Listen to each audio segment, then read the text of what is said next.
And we're live with a couple of ISFPs. We have the return of Imogen, or Imogen, as one person calls her. That's a little private in-joke there. And we have Shannon back from last week. And we're going to go through the KEIRSEY ISFP profile after I plug my stage play. There we go. Wilma and Ben. It's available on lulu.com. There's a link on the homepage, or you can just type in Wilma and Reno. Wilma and Rena. Lulu, and you'll get to the and there's a free 10 pages on there, and here are some lines from it in the play. You can see them there. I've got a little bit of any in there in terms of footnote lady and a talking footnote, things like that. There we go, and there's a little overview of the plot. But we will get back on track, and I will share the screen to the KEIRSEY ISFP profile. And there it is. I think that's the right one. Yes, it is. So then I will click on that. I'll click on that square, yes. So what if I put, oh yes, I've mentioned Pat Patterson there. In my own Jungian-based typology, I see NI launcher and NE break leading to a love of prosody. Songwriting guru Pat Patterson is ISFP, and he talks about prosody a lot. So we can actually start with that. Straight away we have diverged from the script, because I wonder if it's a thing with ISFPs where they like everything. Do you like everything to be in everything that you do, say creatively, that you want it sort of like in sync, building towards the same message?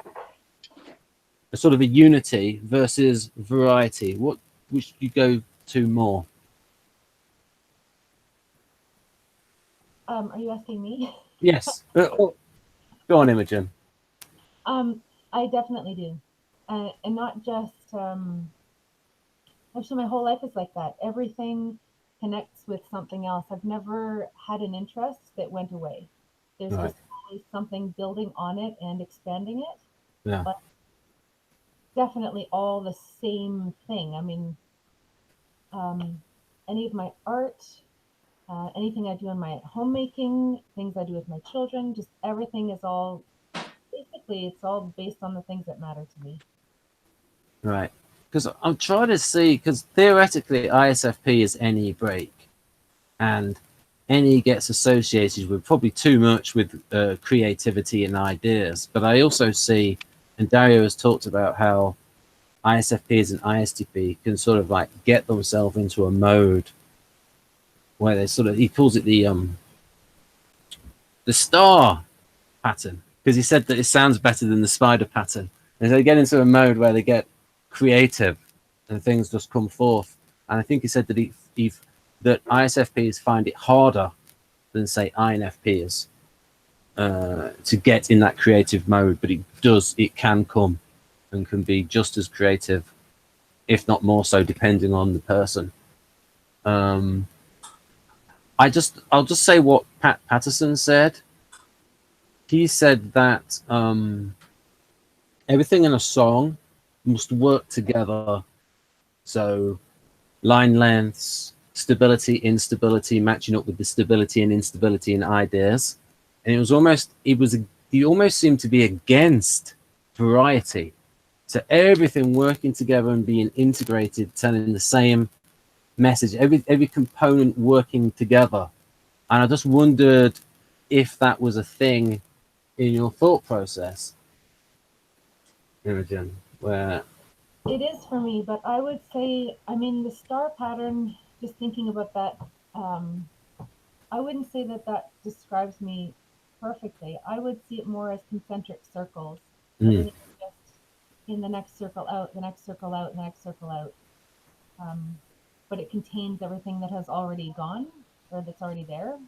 right, Um, I probably don't. I don't make any really large leaps. I, in any direction. I'll always try to find a route and then just take a little step. And then, oh, that's not quite right. I'll step back and then I'll move over a little bit and I'll try that step and I'll move back until I find the thing that fits. It's almost like putting together a puzzle that I'm assuming already exists and I'm just figuring it out. So you know an INFP person. So one of your children is INFP. And Ben, how dare you say that to the public? But I was just thinking, if you noticed, what do you think the differences between you and say them? So you got ISFP with INFP, and maybe what you think. I would say, okay, I might categorize that as NE. And how do you think about that? I mean, do you find it hard to understand, or I don't know what your approach is to that? I don't have any trouble, but you know, my closest friend is also INFP. Right. So I have an adult and then a teenager who are both INFP in my life, and I know them both very well. Um, I really think that the major differences that we notice No. between us is that they're really not present. I mean, they're not body, they don't, they're just like off all the time going somewhere mentally. And um, I think I'm much more practical in a way. And here's a body language thing that I noticed too. They both, if they're going to do something, to say their hands, they're going to go with their hands toward it. The first Yeah. thing is hold their hands up like this. They'll put their hands in and then they'll go like this and then observe it and then they'll put the hands back in and pull their hands back. Doesn't matter what they're doing, cooking or music or what doesn't matter. That's what they do. Whereas for me, when my hands are in, they're in. And I till I'm done. Like I don't. There's no pulling my hands back like this to just. It's almost like a. It's like they sort of stutter towards a thing. You've really painted a picture of a nervous individual there. Not nervous. They're so laid back. That's the thing. They're so relaxed. So it's almost like I don't know. See, I can't really relate on that level. Like, hi, kitty. I don't really relate. Any for me is so confusing and so difficult to access. We have a game called Story Cubes. Yeah. Just all these little dice, and they have a picture on each side. And then you roll the dice, and you have to build a story with those pictures.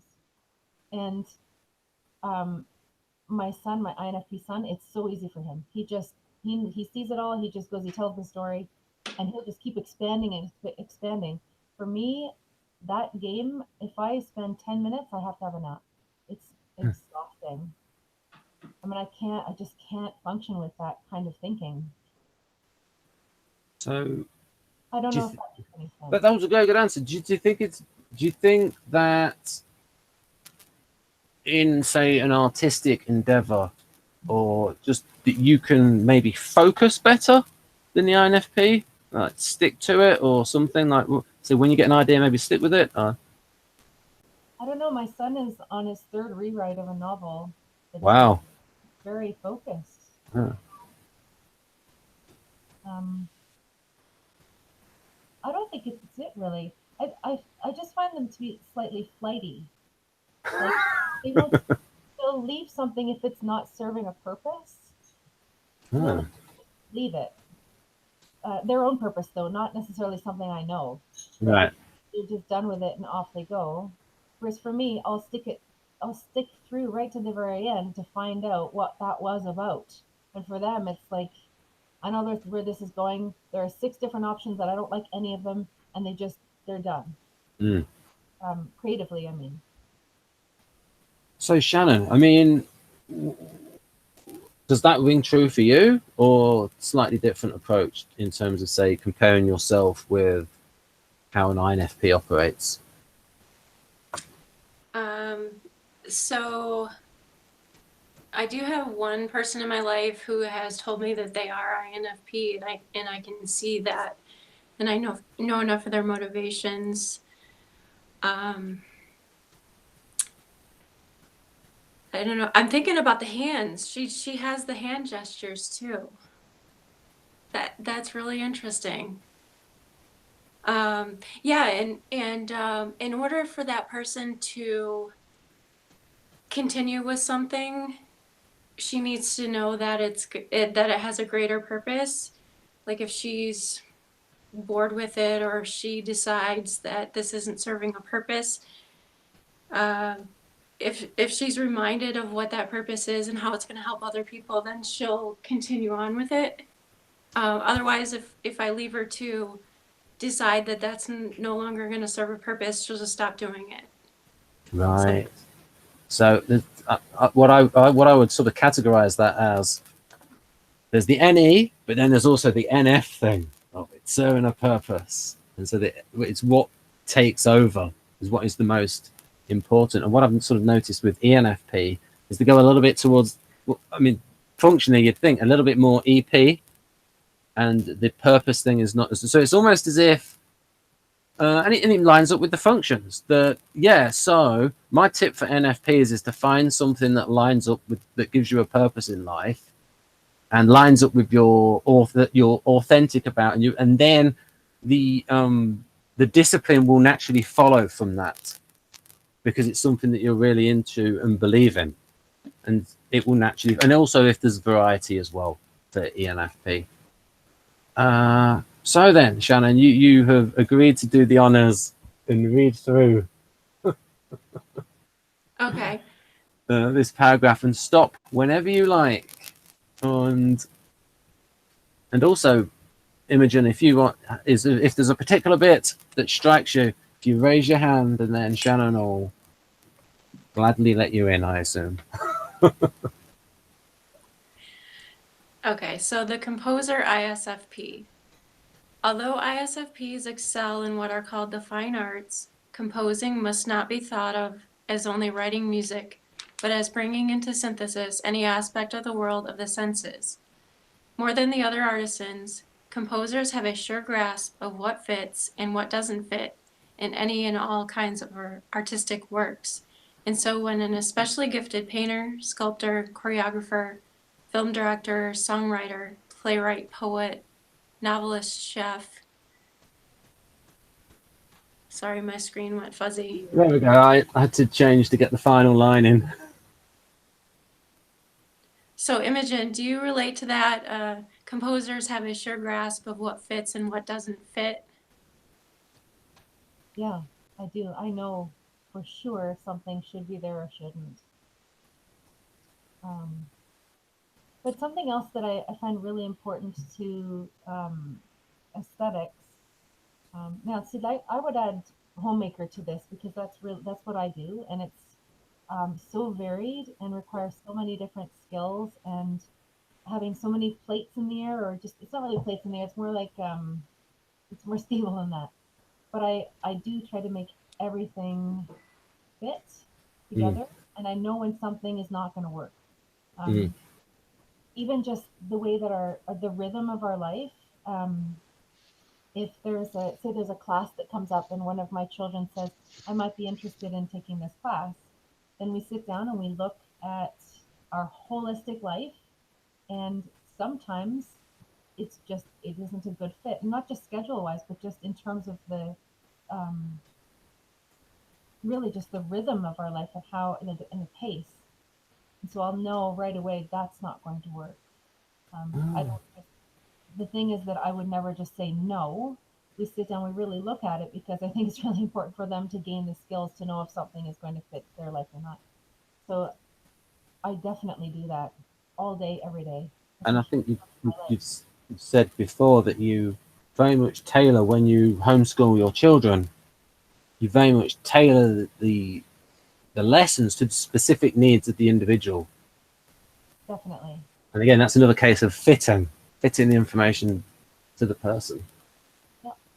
Yes, all my children all of their education is really, it's designed specifically for them.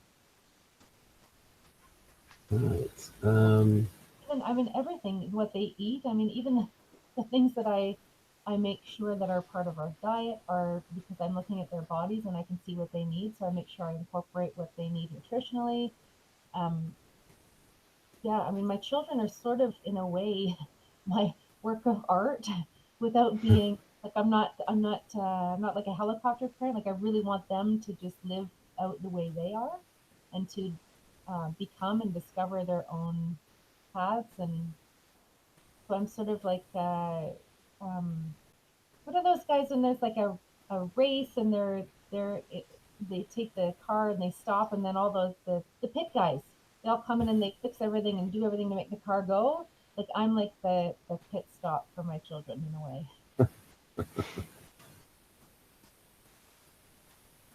So Shannon, does that fit you? I noticed you asked Imogen that. Is that basically, should I move on to the next paragraph? Well, yeah, that fits me. The way I see it is like, if I get a new piece of furniture, I'm gonna rotate it around. I'm gonna see where it best fits. I might not necessarily be looking for a new piece of furniture, but say I see something on the side of the road and I can automatically picture where it's gonna go, and then I get it home and it goes there. There was a scene in When Harry Met Sally, and there was an argument between this couple, and at the time I thought it was great as well, where this guy had a sort of a wagon wheel, and there was a glass top on top of it, and individually it looked cool, but in the living room it looked horrible in composition with everything else, and he eventually agreed, look, this thing is horrible, you got to take it out. So I suppose that's it. Whereas the NE, because individually it looked great, I thought that was fantastic. Like you got a wagon wheel and then a glass surface on top of it, but it just doesn't go in the room. Yeah, So it's like someone can fall in love with an individual thing, but it doesn't work in composition. Yeah. yes, that's actually what my children would say. Is it's like shopping with me, because we like thrift shopping, go to the thrift store. They go to the thrift store and they'll say, "Mommy, can we get this?" And my answer is always going to be related to whether or not it fits our house and our lifestyle and our goals as a family and all of that. I think about all of those things. They bring me a knickknack, and that's how I decide if we will have it or not. Is does it fit? And I mean holistically, our whole life. You see, that is what I should have said at the beginning. That's what I meant by prosody. Does it fit together? Does it integrate? Yeah. Whereas NPs are more likely to just stick stuff together in a grab bag and it's like you can get like where maybe in writing you could get with where if there's not enough unity, it's like, well, you're having a comedic moment and a dramatic moment, and it gets a little bit schizophrenic with these different moments. So, but I think usually though, an INFP would, in their writing, even though they have all of these ideas, their integration would be motivation. What is right for the characters to do? Even if they have the idea of, yeah, that would be funny if they said this thing. Yes, but would that character say it in that situation? So I can move on to the next. Oh, there was this. Go on, Imogen. It's all backwards because, no, I don't mean it's backwards. I mean, it's almost in reverse order. Yeah. Because I definitely see that with my INFP son and my INFP friend. It's sort of like they're having to work. They go forward then backward, forward then backward. It's like when they're writing or with anything. They're both writers, by the way. Yeah. That's exactly what they do. This would be really funny, or this would be a really neat thing to have happen. But would the character do that? And they have to go backwards. I wouldn't. Yeah. That's not even an option. This is what the character does. I'm always moving forward. Yeah, that's now we're getting down to it, because that is what you get with, say, Doctor Who. It looks like bad NFP writing to me, in that, because it's not integrated. It's like this and that, and it's like all over the place. And actually something that is more integrated, where you can really get into it, and it's not, and what it is it's the condition of having all of these ideas and they want to include them. And as you said there, Robert McKee, it's like how it should be is you have a goal, and it has to, and the character has to be motivated enough to overcome very strong challenges to get towards that goal. And then as the character is confronted with these challenges, how they react to those challenges and overcome them tells you something about the character. But yeah, that is what it's like for the MPs around. They'll have the ideas and then they go back to the character. Yes, but does it work? Whereas I think maybe it's an NI thing of like, I'm in the moment, this is what the character want, and you get inside of it, and it's a little bit more natural because Jeff said something, he was comparing ESFP and ENFP at the time, but he said that ESFPs are easily distractible, but at least they don't distract themselves with their own ideas the way ENFPs can. Because you imagine it, what it's like for NP writers, it's like, well, I got this, I could do this, and it's like you have to get what the tip for them. So my tip for NP writers: learn to cut the good stuff and leave only the very good. And you can even leave it. You can put it in a drawer in a file, good stuff to use in future. But yeah, it's not a case of cutting bad stuff. It's a case of cutting good stuff. If it doesn't fit, it's still good. Yes, it might be a very good line, but if the character wouldn't say it, or it affects the and I always say that go for the right tone. The tone of the new Doctor Who is awful. Proper tone, like Game of Thrones has a consistent inner world. It doesn't refer to things outside of the world that takes you out of it. All right. But Right. I will say I'm not attached to anything. Mm. I don't hold anything too tightly. So if there's new information, I can just completely switch direction. But it's just to make an integrated whole. Yeah. But I'm not attached to a direction. Whereas I have a son who's INFJ, and for him, that part of me is like he sees that as me being defective. Like he knows my heart, so he really trusts me, and we're really close. But that particular thing where I can just say, "Oh," and then just switch it, for him, it's, "Whoa, I can't take that." Yeah. It upsets him. Yeah, that's like a temperament thing of adaptable and tactical for ISFP. Whereas he, especially with the NI, it's like the long-term plans. And so it's like, why would you change your plans? Have you no standards? Have you no moral core? Yes, exactly. That's right. Like I'm really sure he thinks I'm defective, but he really likes it anyway. Yeah, well, show him you can show him this chapter. I mean, it certainly sounds smart enough to be able to understand. Please understand me too, and even personology. So yeah, so these general things about ISFP. So if you would do the honors, Shannon, and Okay. So artisans, all SE max types. There I am reading your notes, Ben. I'll just ask one moment. I'll just ask both of you. Do you agree with this sentiment from Pat Patterson? There are no rules, only tools. Yeah. Absolutely. Yeah. That was his approach. Like if you have these things in songwriting, it's like other people might call them rules, and so that's a tool. So I will use it. I'll use it when I choose to use it, when it suits the situation. And I suppose that's an idea of. I suppose that's a thing of fit. Does this rule fit in this situation? There we go. Go on, Shan. Yeah, new tool, new rule. Yep. Decorator, fashion designer. Okay. As a variant of Plato's artisans and Aristotle's hedonics, the ISFPs are a little different from other SPs in most respects. Like all the artisans, they are concrete in their communication and utilitarian in their use of tools. They are interested in learning about arts and crafts, are preoccupied with technique, and work well with equipment. In orientation, they tend to be hedonistic, optimistic, cynical, and focused on the here and now. They want to be seen as artistic, audacious, and adaptable. Often excited, they trust their impulses, yearn for impact, seek sensation, prize generosity, and aspire to virtuosity.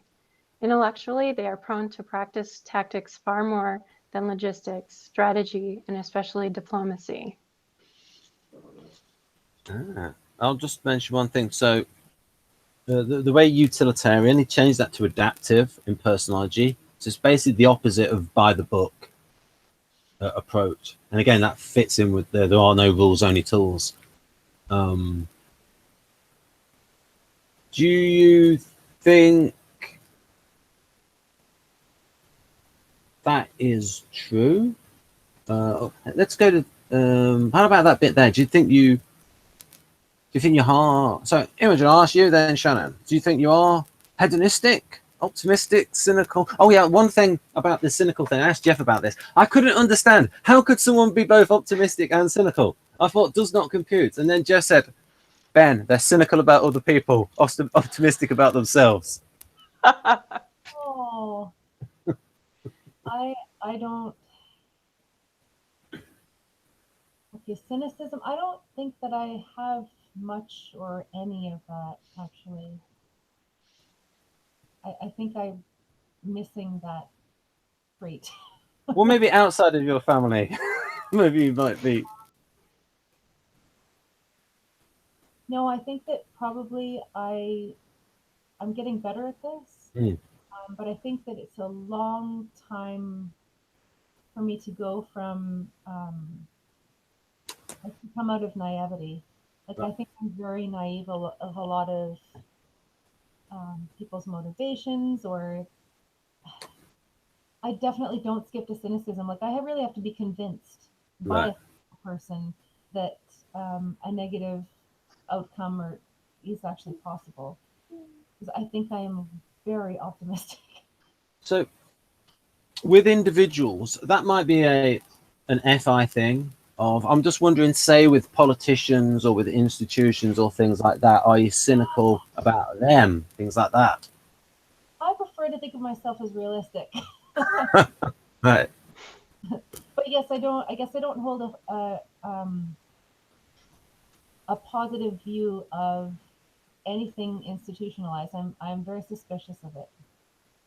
Right. So, Shannon, the same point to you. For you, say the relationship between optimistic and cynical. Yeah, so I think that the FI definitely kicks in here, where I am very, and also the Enneagram 0.6 for me, being counterphobic against a lot of institutions, politically very cynical. However, like when I look at the world, I'm cynical, but I'm optimistic about my own corner of the world, if that makes any sense. Like I'm optimistic about my impact in my corner of the world. Something's because things usually come up in Hangouts where I've not thought about it before, and I think one of the reasons why SPs are optimistic about themselves is they're optimistic about what they can control, and what they control is usually short term on a technical level. And these things about the world, it's more like a strategic thing. And maybe the NFJs and the NTJs are thinking, well, I'm optimistic that if I can change this thing, we can go towards this promised land of. So maybe there's a little thing there with tactical and strategic, because there's a little thing there. That's a really good point, because I definitely do not have any long range. Even I can't even think of how. It's almost like I would sweat blood if somebody told me you have to know what you're going to do 5 years from now, what your impact on the world. No, I don't. No, I can't. I don't know. Today I'm making soup. That's all I know. Everyone will be really nourished and healthy in my house.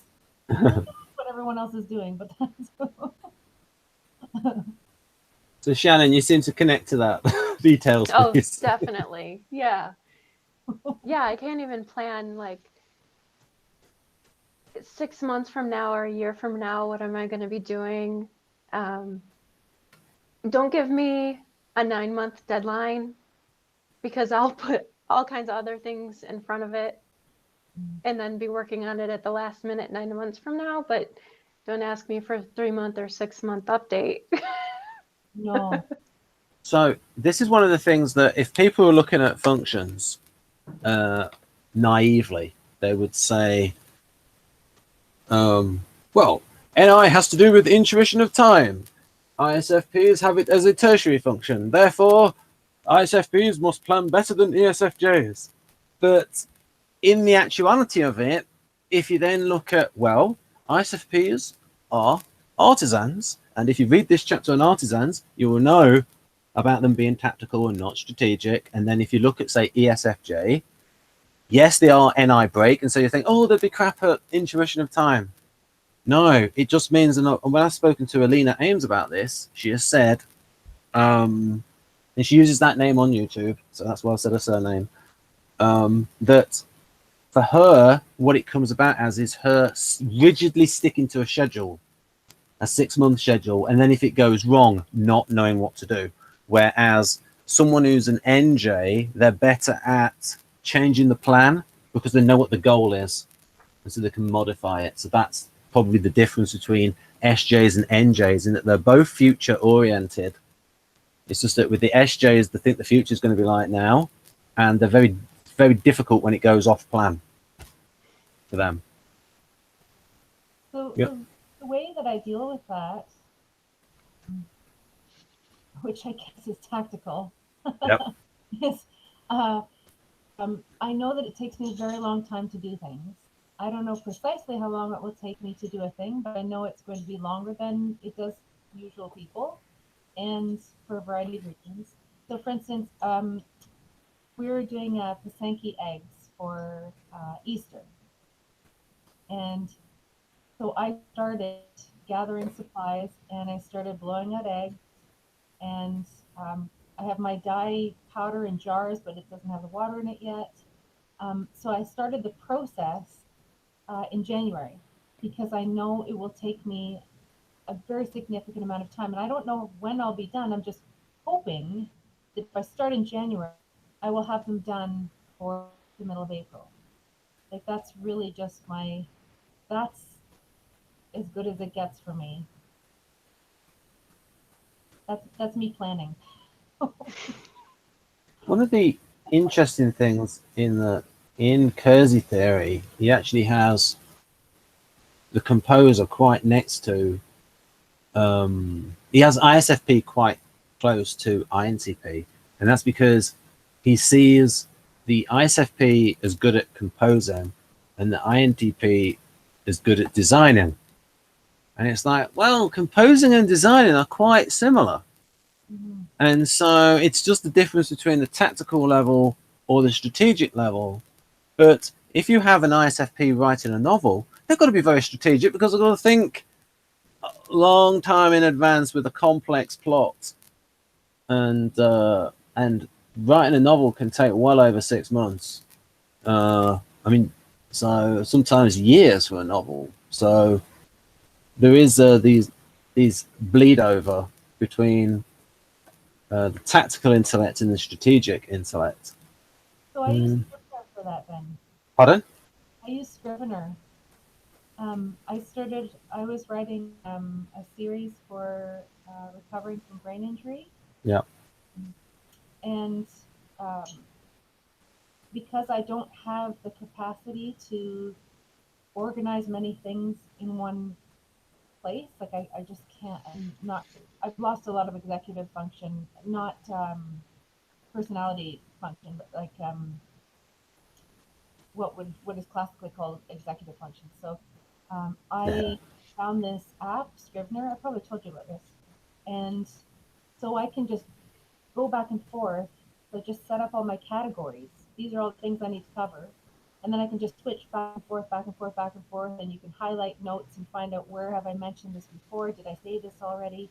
And so I basically have sort of outsourced organization to this app, like an external brain function for me, and that's what I've had to do. And I can't say I don't know if I had this trouble before, but it's definitely the case after brain injury. Do you think that before your brain injury, I think you're saying that you had a photographic memory. Do you think before you might have been able to like have like a cyborg, have the app inside your mind and look through the calendar and memorize things like that? And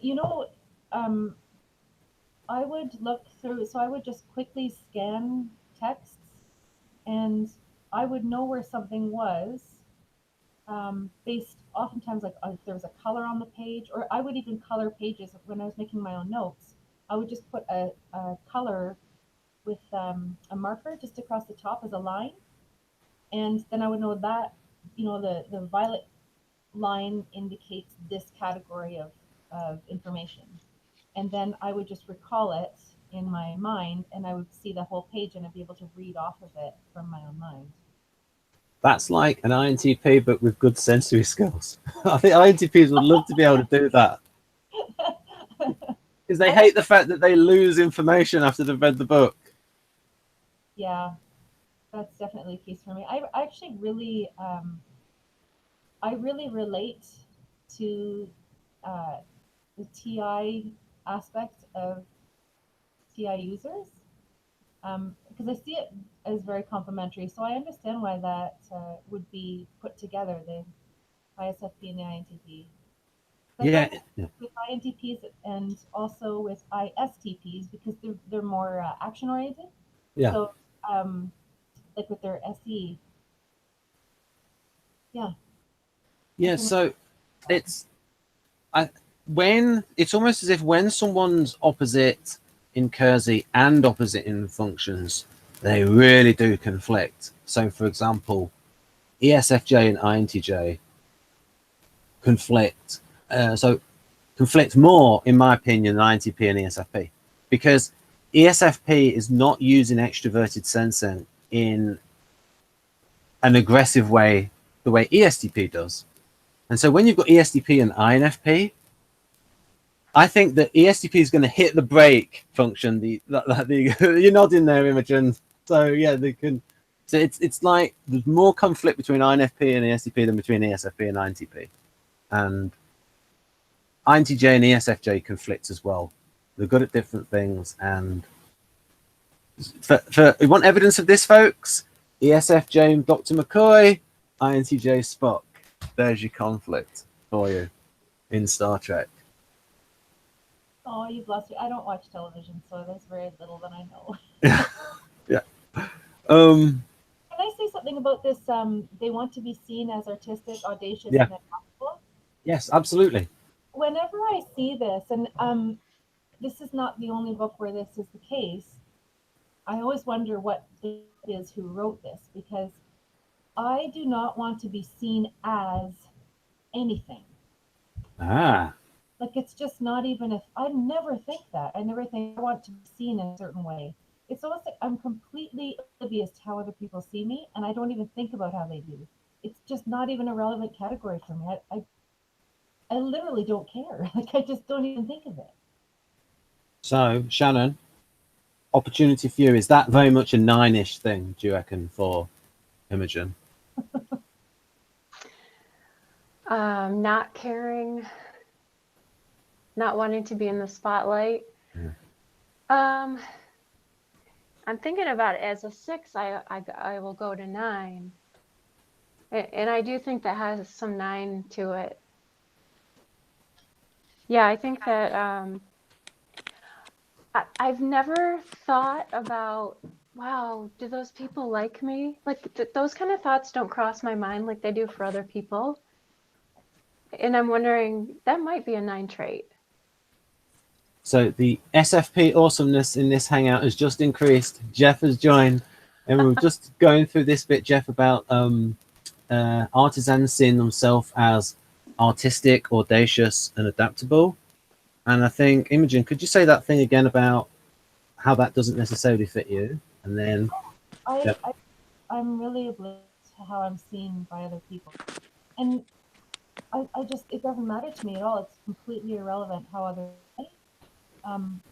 But it matters a lot to me how I'm affecting them. So my impact on other people is super important to me. I don't, I want to know that my participation in interaction with them is going to leave them feeling in a positive way, and that they're going to benefit in some way from our interaction. But it's sort of like I really focus on the other person. I don't really. It just never occurs to me how they might be seeing me. right. I would never do anything to try and help them see me in a certain. I don't even know how that's done. So the bit for me that, and Jeff has told me about this, is about people who are like artisans wanting to make an impact. And you mentioned there you wanted to have an impact and effect on these other people, But even if that's okay too. I don't. It's not as aggressive as that sounds. yeah, Like it's just more like an inner, like a private desire. yeah. Uh, and I'll, if I'm presenting something to someone, and I just have like a private enjoyment and appreciation, little thrill when I see that something is affected, something from me has affected that person's life in a beneficial way. And like I'll never bring it up. I'll never say you're doing this thing. Now I wouldn't. It's not like that. It's so private for me. It's just me. So Jeff, did you hear that? I don't, because you're clicking on that. I don't know how well you can hear at the moment. Some of it. Right. Does that ring true for you for ISFPs, that they're not so much about the wanting to be seen as artistic, audacious, adaptable? Well, I mean, it probably somewhat depends on the person, but it's, you know, yeah, I think kind of what I think she's saying, it's kind of more subtle sometimes with some people. They don't, I think I said that in last week's video we were doing, that's ISFPs are like not like as likely to be kind of in your face about it. It's more like, here's what I've created. I want people to enjoy it and appreciate it, but you know, it's not necessarily as much of a something or other. Words. It's not like you, where it's like to be the center of attention and to be the reason why people are there. Yeah, and I don't think it's that all ISFPs never want to be center of attention, because there's certainly, I think, plenty that have, but maybe for a more limited amount of time, you know. Mm. And it's obviously not everybody, but you know, it's kind of varying degrees of how much somebody wants to be in the spotlight. But it's probably just a little bit more, you know, I don't want to say easy to satisfy, because everybody kind of feels like sometimes they're not being satisfied probably with what they want. But from my perspective, it seems like it takes less. Oh, thanks for that, Jeff. Is that, what about for you, Shannon, this idea of, do you want to be seen as artistic, audacious, and adaptable, or do you just want to be it? I guess for me, it's like once it's the authenticity. If I'm being it, I don't worry so much about, like, if somebody came up to me and said, "Oh, you're not artistic," I'd be like, "Okay, whatever. Good for you." I don't think that I necessarily worry about that, but I am projecting that. It might be part of my shadow side that I don't even really notice. Like, I was looking through my wardrobe today and realized how brightly colored things are, the vibrant patterns, and I never really realized how I do actually project that artistic side. And I'm looking at, like, if I'm self-preservation and social for the instincts on the Enneagram, I just think that's something for me to explore. I think it must matter. Otherwise, I'd be wearing all gray all the time. I wouldn't put makeup on. I wouldn't do my hair. Like, if it didn't matter, I wouldn't make an effort toward it. But I try to tell myself it doesn't matter.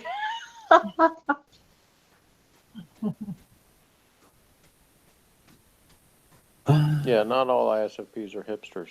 Just like a stereotype.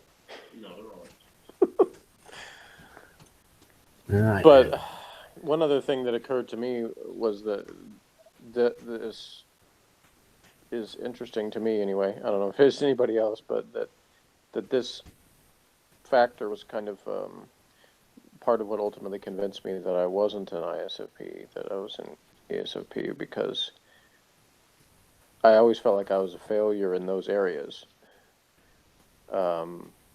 and I'm not saying that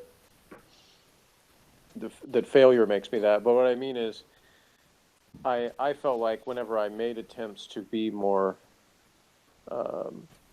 audacious, that I always failed or got shot down in some way. And so I sort of repressed myself, became less expressive, you know. That was just one factor, you know, some was my upbringing, but just in general, I felt like I was never, or at least rarely, supported in those endeavors of, and I actually elaborated on that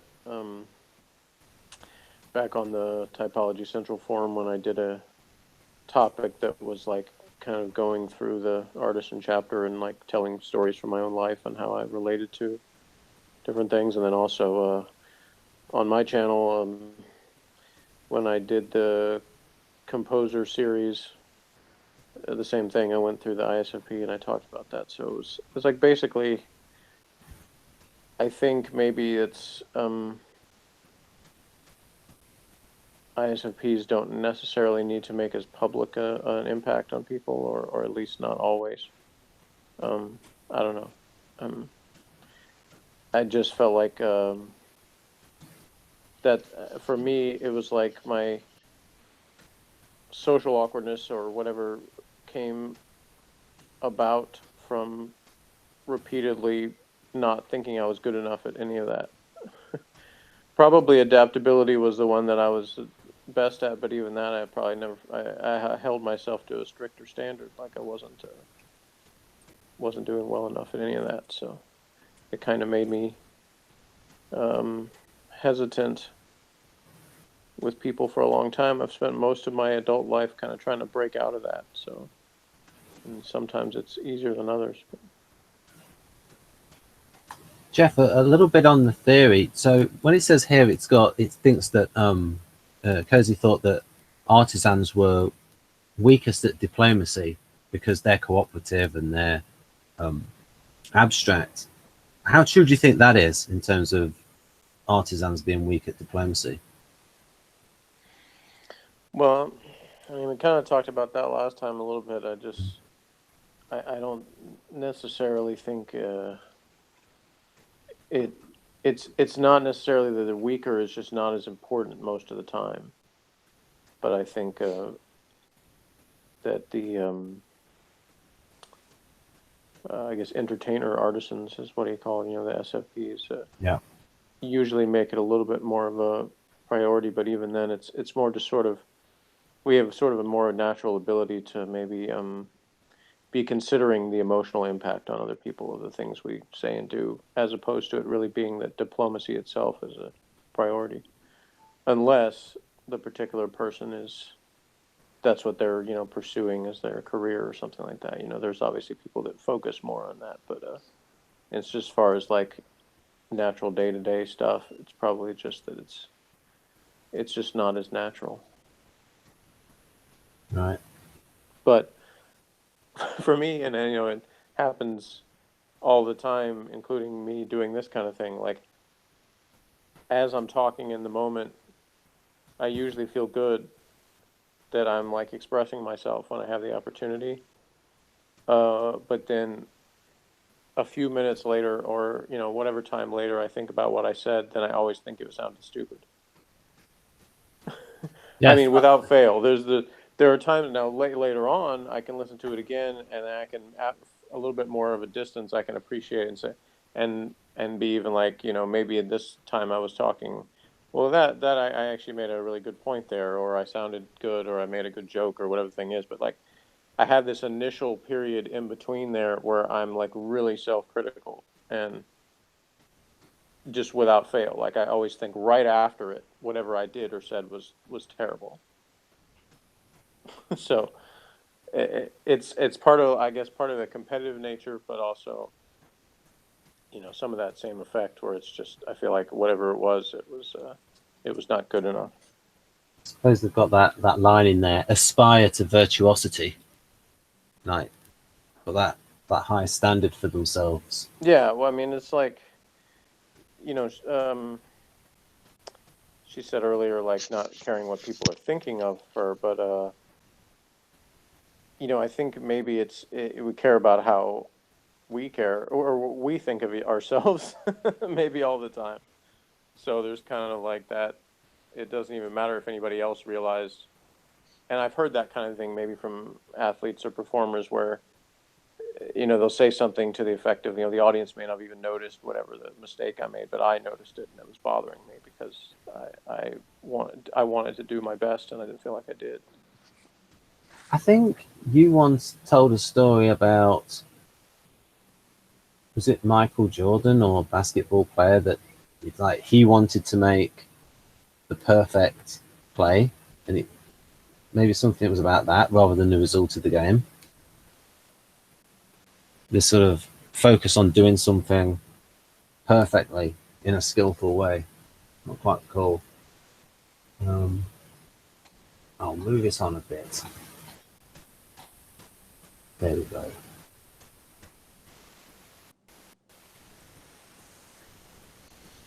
Yes, Jeff. So, because I failed to introduce Imogen as soon as Jeff arrived, so I'm sorry about that. So yes, we have.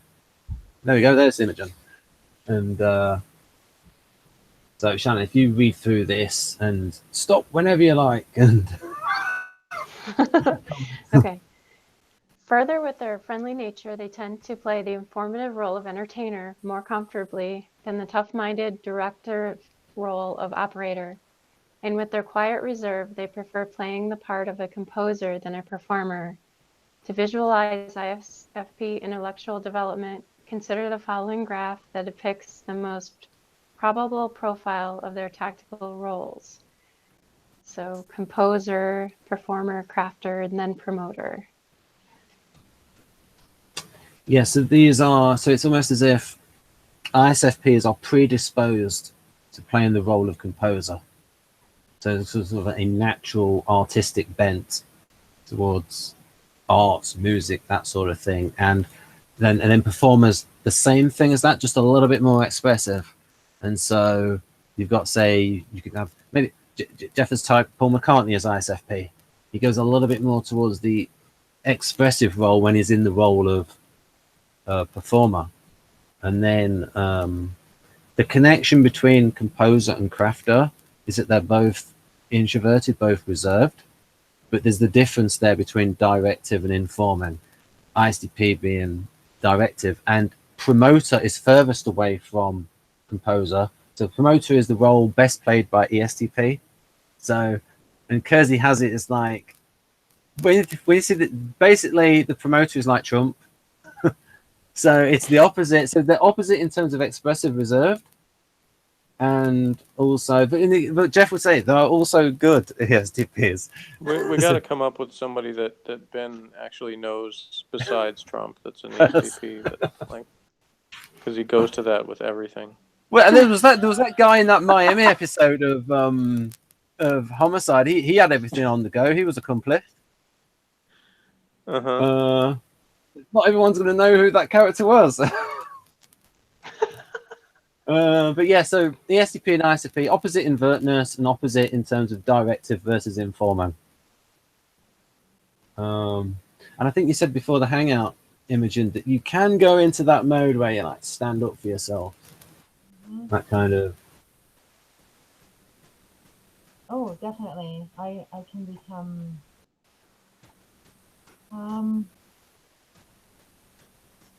I think a cow is a good example. Because cows are, they're heavy and they have their feet in the ground and they'll just stand there and they'll form the circle of protection, for their calves. And that's sort of what I'm like. I will, most of the time I'm pretty docile and very amenable to most things. But if you cross my values, the things that matter to me, yeah, I'm not going to stand down. Right. So this is something I frequently talk about in the abstract, where I say that maybe in terms of like comparing ISFP and INFP. So what are those values for you, Imogen? Because I have the idea that INFP will have maybe similar values, but they sort of abstractify it into a big system of morals and principles based on that. And I wonder what it's like for you. I think for me, I don't think this is really how it is for me. Everything and all of my values will be for the purpose of serving truth. So anything else is going to fall under that, which I guess would just be explained as authenticity. But for me, it's further than that. And it really does go into my beliefs. Goodness, this is super personal. Oh, well, don't give too much away, because I don't want you saying afterwards, then we need to take that down. Yeah. Yeah, so for me, it really is truth. But then again, I mean, then I have to take you down the rabbit hole, my own very long and vast rabbit hole. But everything will conform to what I believe is bringing truth and I don't know. I can't really, I'm even more abstract, I think, than my INFPs in that, just because I've sort of figured out what it really is. I mean, a few years ago, I would have been able to give a list of things that matter to me, but really, I just keep finding out it's all kind of the same thing. It's all just what is true. Is it true? That's the end of it for me. Yes or no? And I know a lot of things are gray, and it's a good thing, because otherwise I'm not sure I would have any reason to be alive. I mean, I've got to figure this all out. But I'm playing with scissors. That's why you keep seeing them. With my hands, I can't just see. So, something I've just thought, and I can ask Jeff about this, and then Shan, it'd be good if you could come in and sort of comment on that, about maybe the idea. I think because SPs value freedom, they can like just as many beliefs and values as INFP, but they think, I have these values, but I'm not expecting other people to get with my program. But maybe the INFP, maybe a little bit more. There's a little bit more. You nodding there, Imogen. Oh yeah, that is a huge difference between me and my personal INFP people. It's huge. And actually, my friend and I have had many discussions about this, because she's very political and very interested in. She'll go to protests and she'll write petitions, and she's very socially involved. And it perplexes her that I care about many things very strongly, but then I'm not going to a protest. I'm not going to do that. And so first, she just doesn't understand, why would you not go though? This is about what you care about. You should go. And for me, it's like, no, I mean, they don't think so. And that's okay with me. It actually doesn't bother me. I don't need everyone to agree with me. In fact, I don't need anyone to agree with me. It's just, I don't know. I guess I'm hermetic in a way. Does that fit with? Yeah, even my son, I'm thinking of him too. He'll say to me, "Mommy, why don't you do something about this? This really bothers you, or this is really not, doesn't, um,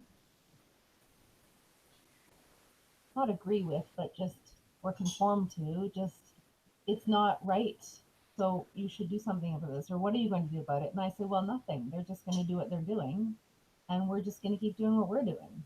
Yeah, you could, maybe you've said at certain points, yes, it's not right for me, but these are other people that have their other lives Well, I don't know to live. how to say that. I'm not a relativist at all. Right. Relativism, or that does not sit well with me at all. So I definitely have a very strong sense of what Right. I think is right, and by right I mean moral or ethical. Yeah. But I really do make room in my mind and in my world for people to be the way they really are. And I really appreciate when people act or behave really badly, and like, I mean, to the detriment of others. To me, I think that's great, and I'm absolutely against censorship in every way, because to me, you know what? If I don't have to do any work and spend any time to discover what's really going on in you, the better. I'm very pleased as punch. Like, just please show me all your most horrible aspects right away, and I'm very happy with that. I don't. Now I know I don't have to waste time on you. You're already discounted. Exactly. Like, why bother? And I mean, it's inevitable we're not going to be compatible at some point. So That might be something in common with the SFPs and the NTJs. It's like they want other people to be honest and just no messing around. Because I've heard it said from an ENTJ that they like the fact that ISFPs are just so open and they will say what is wrong until they don't have to have a guessing game. An inefficient use of time. yeah, I agree with that 100%. It's like a placard. If everybody did that, everybody's walking around with their giant billboard saying, you know, I'm these things, I have these traits, and I'm not going to change them. I think that would be wonderful. I don't know why we try and censor people. Like, no, please tell me more. Like, that's I want to know. Yeah, I think that's gotten worse in recent times. It's like people are so afraid to offend somebody, and it's like in some areas, and then other areas, it's like if you're offended, it's your problem. So it's like it's so odd what seems to be the trend seems to be like certain things just become like completely taboo, and then other things, well, and if you disagree with this way of thinking, then you know you're every kind of evil. Mm-hmm. So Shannon, what did you think about what Imogen said there? How do you think you differ from INFP when it comes to ethics? Ethics.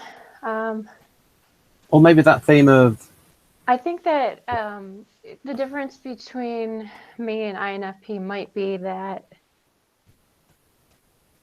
I get really uncomfortable with sugarcoating anything. If I see a problem, I'm going to say what I think it is, and I'm also going to notice the pattern of that thing and how it's going to affect other people, and I'm going to say that. And a INFP might be more, I guess, wanting not to rock the boat in that way, or not wanting to make that prediction. But I'm also willing to say, I don't think that's going to work.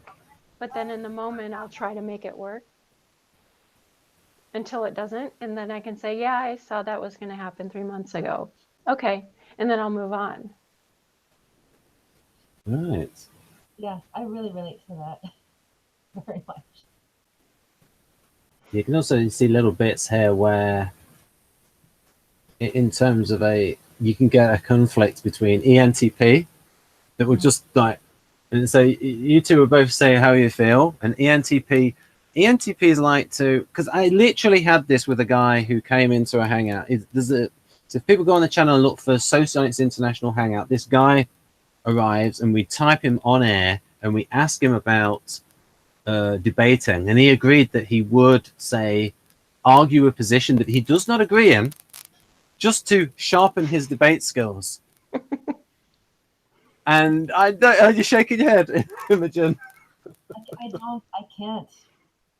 I have a hard time playing games with my children where I have to pretend that I'm something I'm not. Like, sometimes we play Werewolf or the Resistance. I don't know if you know these games, but you get a role, and then so in this one I have to pretend to be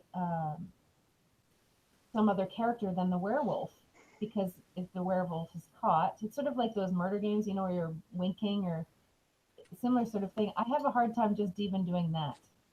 I can't imagine doing that on purpose and not where there's a defined end to it. Yeah, it's like, I mean, that sounds terrible to me. I would. yeah, so this is like playing up a thing in a theory in socionics about the conflict between those two types.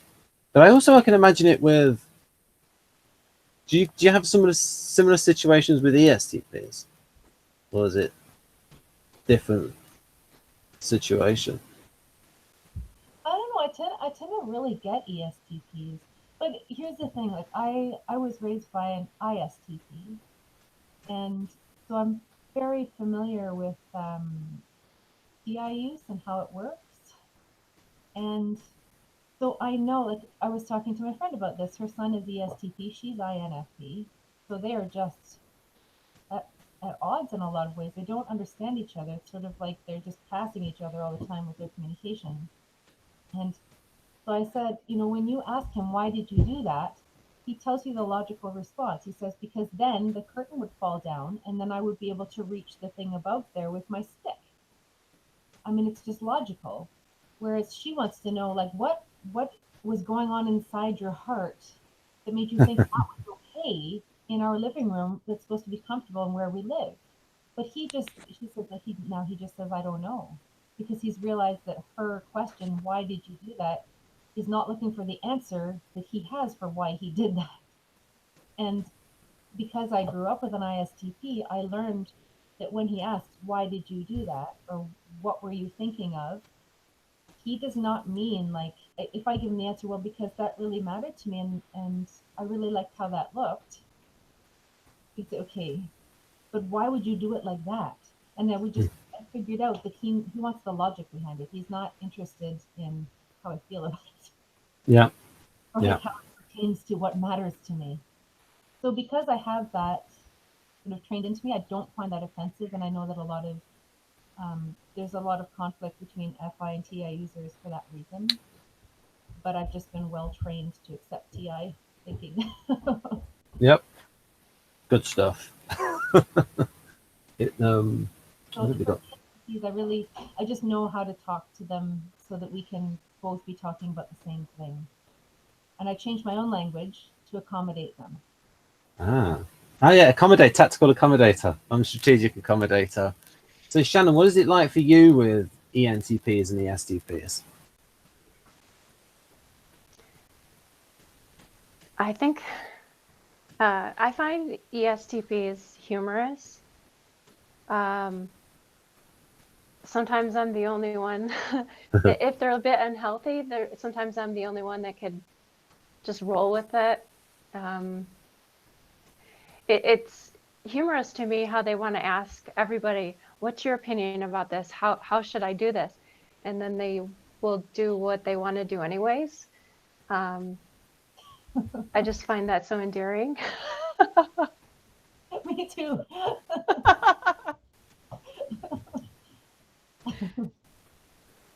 It's like they're an alter ego that I wish to have.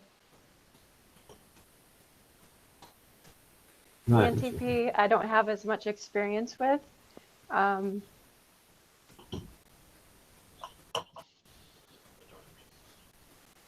No, it's interesting there where difference in functions, but because of the temperament similarities, it's easier to understand where they're coming from. So it's interesting using that approach. It's not the same with ENTPs. ENTPs are just very confusing to me. Sorry, what was that, Imogen? ENTPs are Yeah. very confusing to me. I feel like I've been dumped into water and I don't know how to swim with an ENTP. Yes, that's what.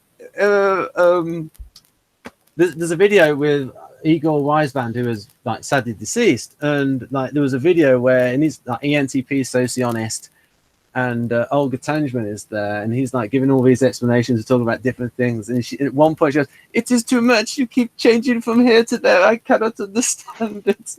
Keep changing the subject." And that was pretty much. There you go. INTP with ISF. Sorry, ENTP with ISFP. No. But I don't find this with INTP. Well, you know. I don't know, maybe it's just I'm not really sure why, but with INTPs, like I know, you do change subjects a lot, which I can actually handle because I do that all the time now, mostly because my memory problems sort of cause that. But I don't know, ENTP is just, you know what it is? I find with ENTPs that there's a kind of persuasion that I'm really resistant to. I don't like how when they're communicating, it's like they're trying to get me to think or feel a certain way about what they're saying. And I don't know if that's actually the case, but that's how I feel when I'm interacting with an ENTP. Whereas with INTP, like you're much more self-contained. Like you don't need me to participate in the same way. Like I'm not an audience for you the way that I am, or the way that I tend to feel when I'm communicating with ENTPs.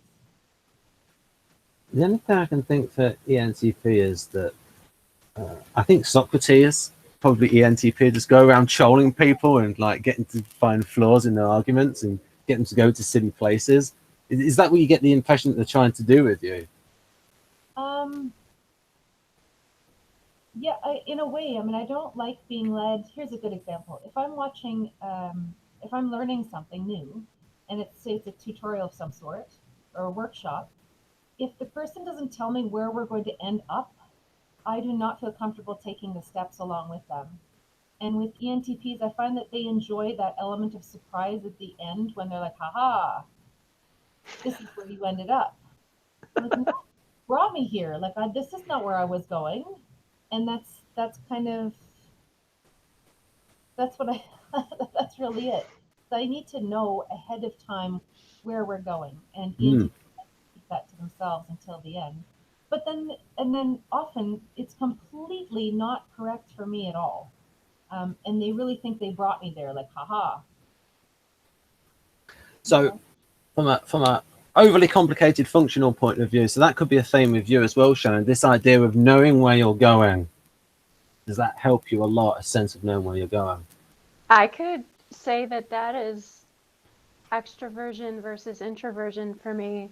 How extroverts will walk up to me and do this brain dump and thoughts and feelings and information will go everywhere. And I'm like, okay, how do I put that together? Where are they going with that? And I'm wanting to say, just get to the point, give me the bullet points. But I can't because they don't know what that is. So Also, I have to let them dump. yeah, also, to be honest, you can't put it together because it's not together in their own heads. It's Yeah. just this thought here, this thought, this thought, this thought. So again, Yeah. there's that idea that we talked about before, prosody and fitting things together. So it's not just externally in terms of works of art. Internally, you want to fit it all together. And so maybe you thought... Because we think on the outside. Go on, Jeff. Take that joke and go run with it. No, I just said we think on the outside. Yeah, that makes sense. It's like it's so like if I start talking and I start talking out whatever the thing is, that's how I'm able to like think and come to solutions or at least focusing on what the problem is. So it kind of starts sometimes with just sort of throwing things out to get to that point. Because I don't, the more I internalize it, the more confused I am. I find that as well. I mean, like doing hangouts and just coming up with new thoughts and just bouncing off each other and learning from each other. Frequently in hangouts, did you see the moments where I've thought of something new and it's come through because of the dialogue?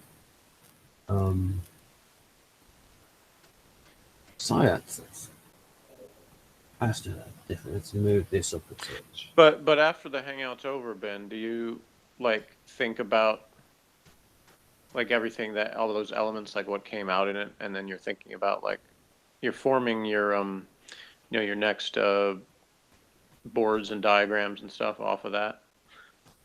It's that little nuggets, like usually it's about how to explain something better. So what Imogen was saying was it's getting an idea for the difference between that idea of the, say, ISFPers, they will have their values and beliefs, but because of the artisan, the difference between the artisan temperament and the idealist temperament, the idealists are sort of like want other people to get with that program and sort of spread those values and beliefs into like a bit of a system, abstractify it. Yeah, well, that's because it's like they're thinking that the most important thing is everybody being like the best self they can be, Whereas artisans are thinking the most important thing is everybody being as free as can be. So you can't simultaneously want everybody to have the freedom to, you know, live their own life and make their own choices, and also want to dictate how they feel about everything. Like you can't, those two things always are going to come in conflict with each other. Yep. Well said. What have we got here? We've got here. Here we go, Shannon. Paragraph number 3. We're only up to paragraph 3. Yeah, well, we could do it a multi-parted. That's what we did with the ESFP with Emily. We did that in golly, 3 Miss parts. Molly. We'll stretch out the Okay. good stuff. So that means before I got here, you only did 1? Yes.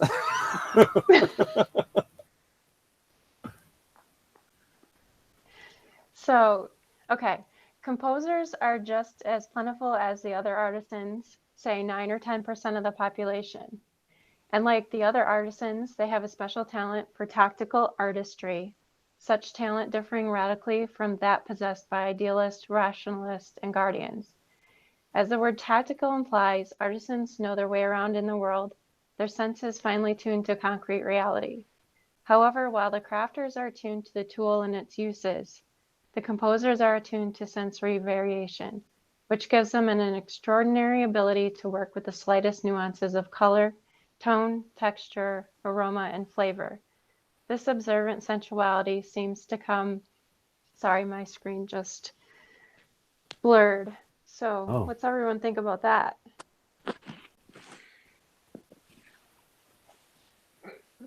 Over to you, Imogen. You're the artist here.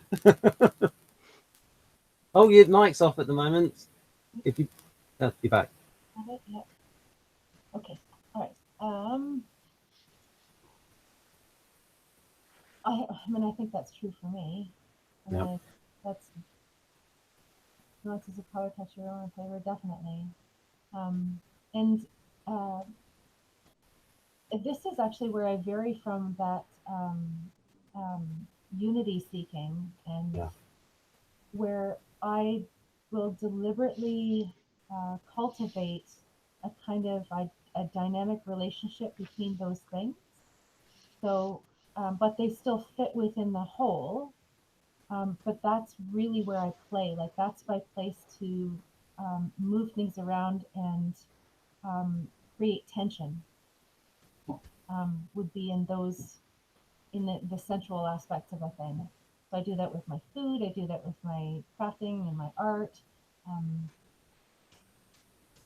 Yeah, that's really where I'm still seeking unity in it, but it has to, I want it to be really diverse. Like that's where the diversity will show up for me.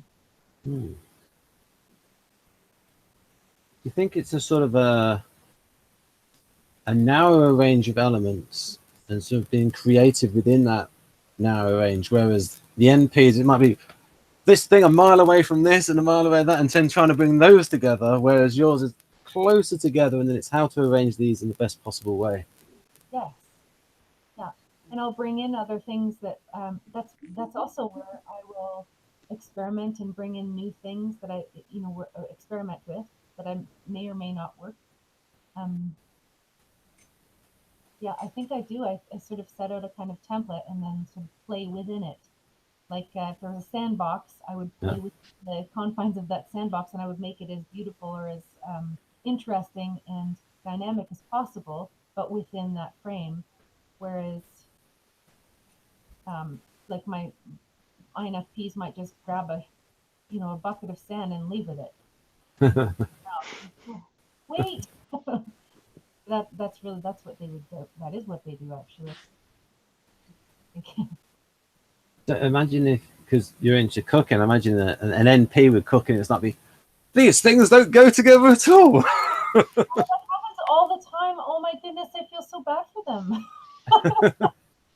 Like, oh, I tried this, but it doesn't taste good.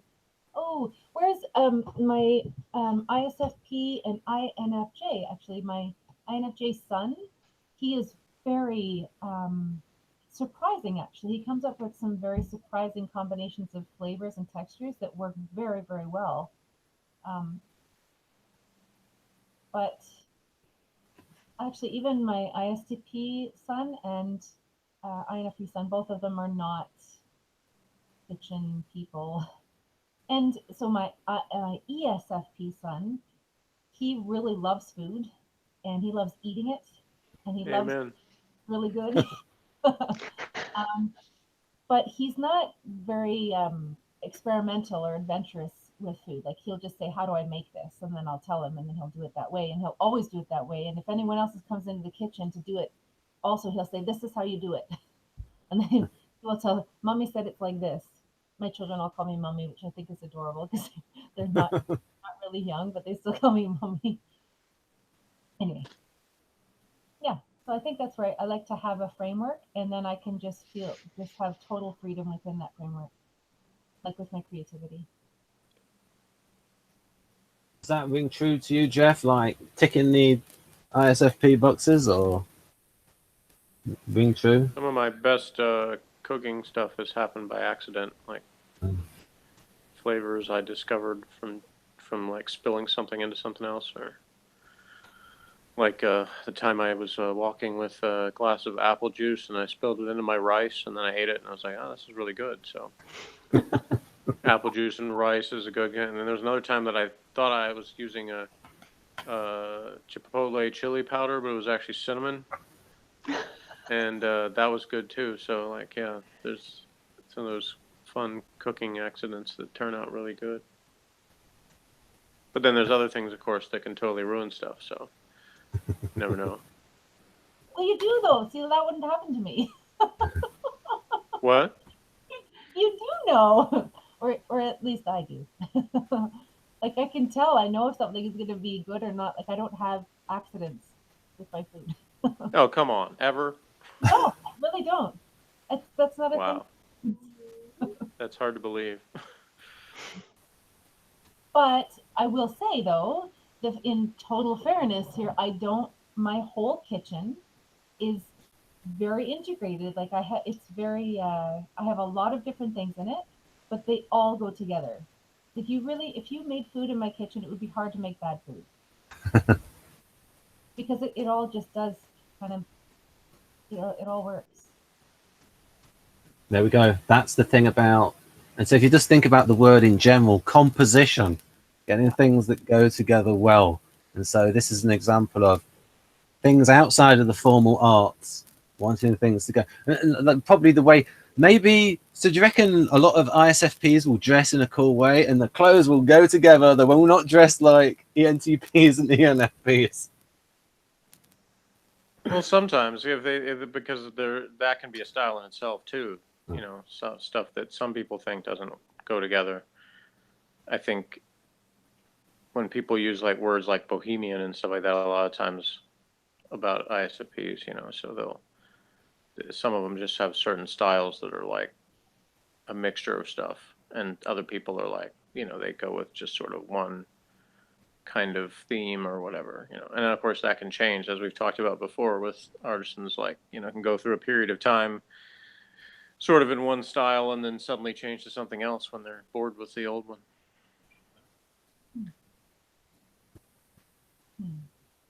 I need to go back and make amends with Jeff here about the kitchen. So I wouldn't have. I just want to give you an example. I wouldn't have spice. I have a lot of spices. I have cupboards dedicated to spices and herbs, teas. They're all each category together, and I wouldn't have, for instance, tarragon or I mean, there are a lot of spices I just will not have in my spice cupboard, not because they're not good, but because they simply don't go with the rest of the spices that I have. And so this is what I mean. If you cooked in my kitchen, you wouldn't have an accident. So in a Oh, way, yes, I would. Believe me, I'd find a way. Yeah. I've said before that I wish I had like my own TV show that was like The Clumsy Chef, because I think I could have cleaned up by now with some of the most ridiculous ways I've found to spill things. That's what I'm best at. Above all else, I'm best at spilling things. Well, I'm pretty good at spilling things too, just in the last few years. There you go. So, But I don't tend to spill things in other things. I tend to spill them on the floor. And well, yeah, I mean, sometimes it's that, but I've found amazing ways to, I mean, things that don't things that seems like they defy the laws of physics. I've managed to accomplish them by accident. So, aw. like, just in a situation where you're like, well, I've even got sort of a backup or protection for this particular thing happening, and then I find a way to do it anyway. And when I do spill things, it's like most of the time, whatever the way that can do the most damage possible and get into the most things that's going to ruin stuff, that's how it's going to happen. It's not going to be some little, oopsie. It's going to be devastating. Very dramatic. Yeah. Aw. But back to that impact, That's really funny to imagine. So I'll read number 4. While a few of these artisans become world famous, composers in general are very difficult to observe, making this type probably the least understood of all. So, Jeff, do you think that's true? I think that's hard to gauge. I think there's probably a lot of I don't know, in-type that, because they would say, well, the majority, the sensing majority or whatever doesn't understand us. So, but in some ways, I think it definitely can be true, because as we've already talked about, ISFPs kind of have a way to sort of be chameleon-like in the way that they'll kind of blend into other people's attitudes or actions in ways that people just sort of assume there it is that other people are doing or saying, and they're really not. It's just they're not gonna like stage a huge fit about it, or so people will make a lot of assumptions about them based on, I think, probably less what they actually do, but more what they don't do, because they don't have as much of the in-your-face qualities or the judgmental appearance as some other types can, or just there's a lot of those other kind of more aggressive or expressive behaviors that people sort of look for to determine what somebody really cares about. And if they don't see that from a person, then they tend to jump to conclusions based on that. And so I think there's that added quality of, because they have that sort of artisan kind of rebelliousness in them, that they kind of actually enjoy that a little bit, enjoy people kind of not understanding them in a way. It's sort of being mysterious about things, not liking people to misunderstand them, but just sort of have this idea of, oh, I can't quite figure out this person. There's just something a little bit, kind of unpredictable about them. They enjoy sort of having that image, I think, sometimes, or just having the, it being sort of being called tough to figure out or stuff like that. It's something that sort of take a little bit of pride in sometimes. Yeah. So Imogen and Shannon, would you both hate it if you were called predictable? Yeah. Interesting. Why do you think why would you hate it if someone called you predictable? It sounds like boring. That word to me it's equated with stagnation. It's like, I don't know. It doesn't feel good. My ESTP friend likes to say motion is lotion. And I totally, I think it applies to every aspect of life. Yeah, stagnation is, if predictability is stagnation, then definitely I don't ever want to be. I just don't want to be that. Whether someone calls me that or not, I don't care. But I wouldn't want to be stagnant. And contrast that with ISTJs, get called predictable and say, well, that just means I'm reliable. But I Yeah. like You can count on me, kind of. yeah. So yeah, it's all about the people's perceptions of the same words. So It's important to be reliable, and that is something that I'm reliable in a kind of way. I'm not physically reliable. I don't have the ability to make physical commitments and follow through on them because I have health issues, and then I have other issues going on in my life that can be um, it can sort of take me out of what I would like to do. So my commitment ability is low, but not by choice. And I think before um, these issues arose in my life, I was actually very reliable to follow through on anything.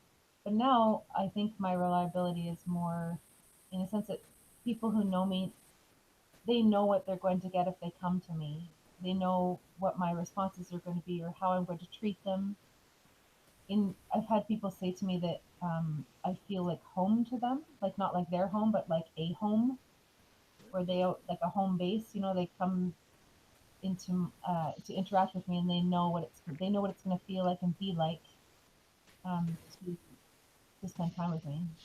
So I've got something for you to try on. Maybe reliable, but in an unpredictable way, and sort of give people what they want, but not in the way that they expect. How Yeah, about it's that? all There's about a how people phrase things. Because, like, for yeah. instance, I'd say, in a performing situation, if somebody describes you as somebody that you can always be counted on, he's always going to deliver a great performance, or he's going to, he always does it on one take. It's like that's a way of saying that someone is predictable in a way, but it's a way of sort of positively spinning that. This person's consistent and reliable in this area. But if you call them predictable, that doesn't sound good. Like Shannon said, it's like no, and then it makes us want to do something different. To almost almost mess something up on purpose just for it to be like not expected. So you get that frequently. I've heard that with actors and actresses when they're doing another take, they don't want to do it the same. They want to take a different angle on it to make it fresh when they're acting. Yeah, and that's something I've read about. Has been a real source of conflict on television shows where you have a contrast in the style of directors, because you have some directors that their whole thing is, if they nail it on this take, then we're not going to do it again because we're never going to get it as perfect as that. And then you have other directors that are like, no, we're going to do it 30 times regardless, and I'm just going to use the best one. And some actors are okay with that, and others really hate it because it's like they feel like by the time they're doing the 20th take of something, I'm so sick of doing this, I'm not enjoying it anymore. So I'm not going to give as good a performance because it's so not fresh. I think I would adapt to what the actor or actress wants to get ultimately get the best. Yeah, and I think probably the better directors usually do that, but but there might be some exceptions. It's like there's been some directors I know I've read about, actors have described them as just really difficult to work with. They hated the experience, but then when they would see the finished product, then they would sort of be like, well, I can't deny that he did an amazing job of the final product of doing making what this was, but I didn't enjoy the process. So there's obviously some something to be said either way. But yeah, just I can say as someone who has done acting before that that I wouldn't enjoy doing something like that, like where the entire process was so grueling that I was, that I didn't enjoy it, and that I wouldn't care what the finished product looked like if I felt like it was a bad experience. Now, fortunately, the time I can say I had the worst experience as an actor, and I actually got kicked out of a show, the final product was terrible, and I took great delight in that, of how awful that it turned out, because I was no longer part of it. So I guess at least I got out of that Titanic before it sank. Yeah. What were you drinking there, Imogen? Is it something organic? It is actually. I just set up my Berkey filter yesterday or the day before, and I'm just really thrilled with it. So I've really clean water, and then I have fresh squeezed lemon and some raw apple cider vinegar, and then a little bit of baking soda and some ionic Himalayan salt. Wow. So that's my drink. Did you say you're the bionic woman? That's what it sounded like I heard. Ionic Himalayan salt. So I put giant crystals of salt into water, and like to distilled or really well filtered water, and then I just it makes the water replete with all the minerals that are in the salt. So it's like 80 different minerals in it, and then I just take a little spoon of that and I put it in my water. I tell you what, Imogen, you could really Gotcha. sell that to the NFs. I would really love that. Who? The NFs, they would love that. And it's like, buy this water, it's got crystals in it, and it's like just things like. Well, no, there's no crystals in it. I just take the water off of that, like off of it. Hang on a second. I'll show it. Okay. I hope that live on air.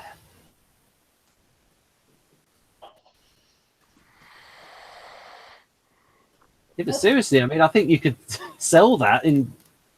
I mean, I've got bottled water here, but I think that you could sell what you're offering there, really monetize it. Well, but it's just crystals, it's like salt crystals in Oh, right. water. That's all it is. But because it sits in the water for a while, it's different than just grinding salt into your water for electrolytes, right? All right.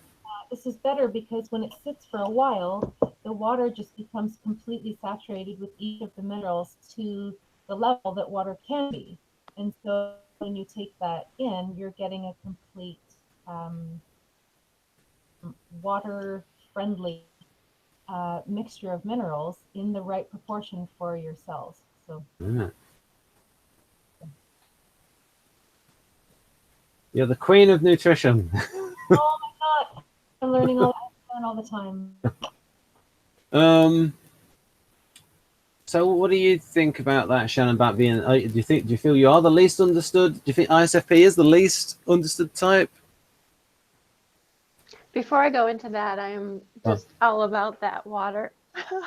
It seems Go on, like the perfect mixture for speaking and making sure that your throat doesn't get dry and like sing. I'm picturing singers and performers using that mix. Anyhow, so yeah, what was the question? I can't remember. I can't remember.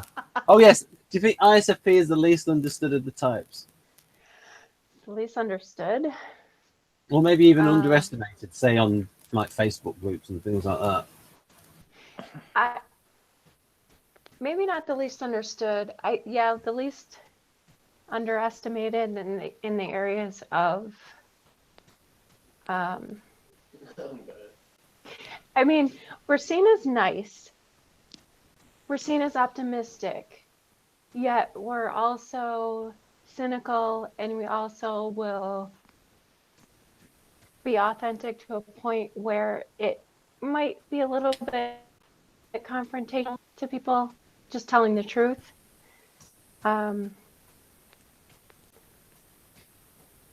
Yeah. I guess it's hard for me to wrap my head around that. So I could see how others would have a hard time understanding how we could have such dichotomy in us. I often feel very contradictory. I feel like I'm a contradiction. I really Yeah, I think do. when people look at the SP stereotypes that aren't SPs, they always sort of lean towards the like ESTP or sometimes ESFP stereotype of an SP. So that's why I guess and even every once in a while ISTPs, because there's sort of an image of like the cool Clint Eastwood type of ISTP, like the rugged kind of loner type kind of image. And so ISFP is like the one type of SP where people don't have as much of this idealized version of that. They don't think of the same stereotypes with it. So that's probably why they're more misunderstood, because, and get confused for INFPs because they don't quite know how to take that. They're like, well, you're not doing these outrageous things that those SPs are supposed to do. Like, so you obviously can't be one of those because, you know, you're not outrageous enough. Is kind of the attitude people have. Yeah, and it's even built into the test a little bit. I mean, Jeff showed me his MBTI step 2, and everything that had to do with imagination was put as an intuitive in the intuitive column. I thought that was a little bit cheeky. Yeah, well, I mean, that to me, that's why the step 2 was such a cool thing, is that it demonstrated that within those things, that the overall preference, yeah, that tends to be like anything with imagination or creativity gets to be stereotyped intuitive. But if you look at the actual, if you break it down that way, where you show the individual elements, you see why that comes across, why ISFPs and, you know, sensors in general like that are SPs that sometimes will be mistyped when it's not analyzed that deeply with N versus S, because they make the S questions to be like, you know, oh, you are in favor of the tried and true method. You want to do how it's always been done. All this, you know, all those things are like bad words to SPs. So, so you can see how that's gonna not. A lot of them are going to end up as N's on tests because they're like, yeah, I'm creative and imaginative and, you know, want to do things my own way. Do you think that when SPs do something creative, that someone automatically assumes that, oh, you must have imagined that first, rather than say it coming out in the process of doing it? I don't know. I don't know how often people do that, but you know, you talked about Facebook groups and stuff. Yeah. Within like typology communities, there's definitely a bias that when it's some, you know, it's like famous person or whatever, if they come across as innovative in any way, then people start stereotyping them as intuitive types because they're just, you know, it's just the assumption they make as opposed to looking more into why they did a certain thing or where it actually came from, what their real motivations are. It's got this, I'm going next bit. So perhaps such misunderstanding comes from their tendency not to express themselves verbally, but through action. Like the ISTPs, ISFPs are usually not interested in developing facility in speaking or conversation. Is that true, Imogen? Well, I think that's fair to say about my type. Hmm. I have a lot of conversational difficulty now, again, from my brain injury. And before that, I was married to an ENTP, and so I really had to learn conversational skills that I did not have before that. But then again, I said this to a friend that I've known since I was 15, and he said, "What are you talking about? You've always been very articulate." And that totally threw me off because I hardly spoke at all until I had to. I mean, when I was married to an ENTP, it was all talking all the time. But before that, I mean, I would go days without speaking to another human being. And I really didn't think it was that important to have conversation, actually. So I really didn't work on any conversational skills. And now, unfortunately, I have to use. I'm probably not doing this conversation, but I find often if I'm writing or speaking to people, my brain will go to the most efficient phrasing possible, and so it just sounds like I'm much more of a smarty pants than I am because like it just my brain pulls in whatever words I've read and just rams them in where a much simpler word will do. So very strangely, I have the disability of using bigger words than are needed. It doesn't make any sense, but I think it's true. I mean, the only reason I even work on conversational skills is because I have to. I have 5 children. They need to be they need to have good communication. They need to understand what I'm saying to them well. So it's really And just a forced thing for me. It's not natural. It's something that I definitely had to cultivate. you said before about maybe before Jeff joined about adapting to the other person, adapting your language. I think. As much as I can. I mean, sometimes I just, there's nothing I can do. Like, I'll be talking to my friend and I'll say, I'm sorry, this is the only way I can think of saying it. So I'm going to say it this way. And then you tell me how you understood that, and I'll see how I can adjust it. And that's what I do. But yes, I try my very best. It's super important to me that the other person is understanding much more than that I'm understood. Like, it's, although it's the same thing in the end, for me, the communication is important, not the words. Right. If that makes sense. What about for you, Shannon? That thing about usually not interested in developing a facility in speaking or conversation. Yeah, I don't particularly enjoy speaking. I would much rather write. I think it is important to feel understood. In that if my words can help another person to understand and do something better or feel a certain way better, that's important to me. But I'd much rather be using my body.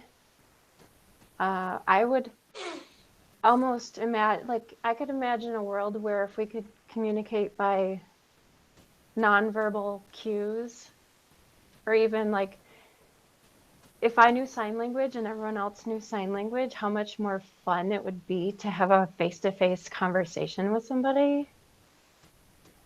Yeah, because like I do want to be efficient with my words. I don't like hearing the sound of my own voice. I'm the same. Interpretive dance instead of speaking, I would love that. Yeah. I was just imagining the differences, say, between deaf people with sign language, where the artisans will probably like try to make little bits their own, like do it in their own way, trying to make their own unique, where it's still getting the idea across, but it's their own little flair added to it. I wonder if that would be a thing. Yeah. Yeah, I definitely think it is from what I know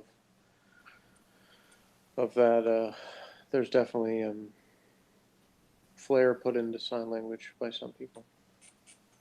Yeah, us SFPs, we would have our own language.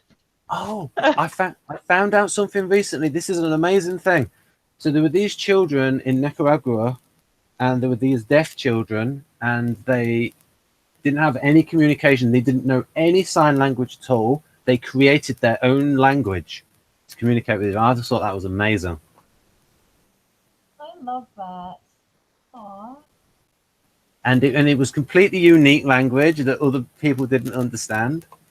And so I was reading this book on linguistics. It's very interesting about how much is language innate and things like that. And so very interesting discussion. But I do like to sing. I don't like to hear myself singing. Like, I like the singing in the process, but I don't like to listen to my recorded singing content. Hmm. Same. Thank you, Shannon. Same. Aw. Yeah. Here we go. The spoken word, after all, is not as handy as the tool, and composers prefer to have their fingers on their compositional tools and through them feel the pulse of life.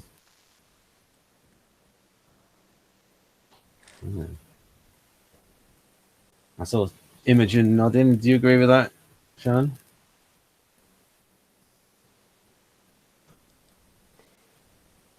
Oh yeah, you said before about dancing in. I need to remember what you said. Yes.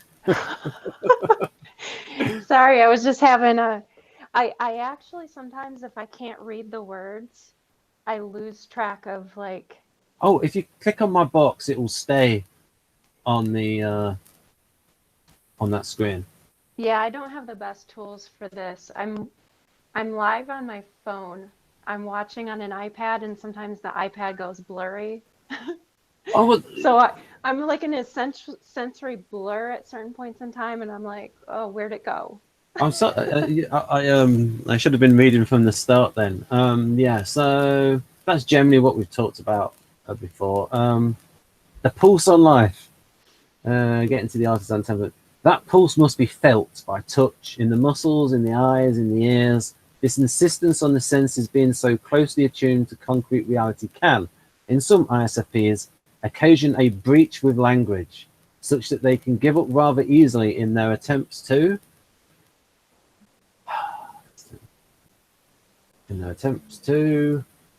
express themselves verbally. Here we go. So we sort of touched on that.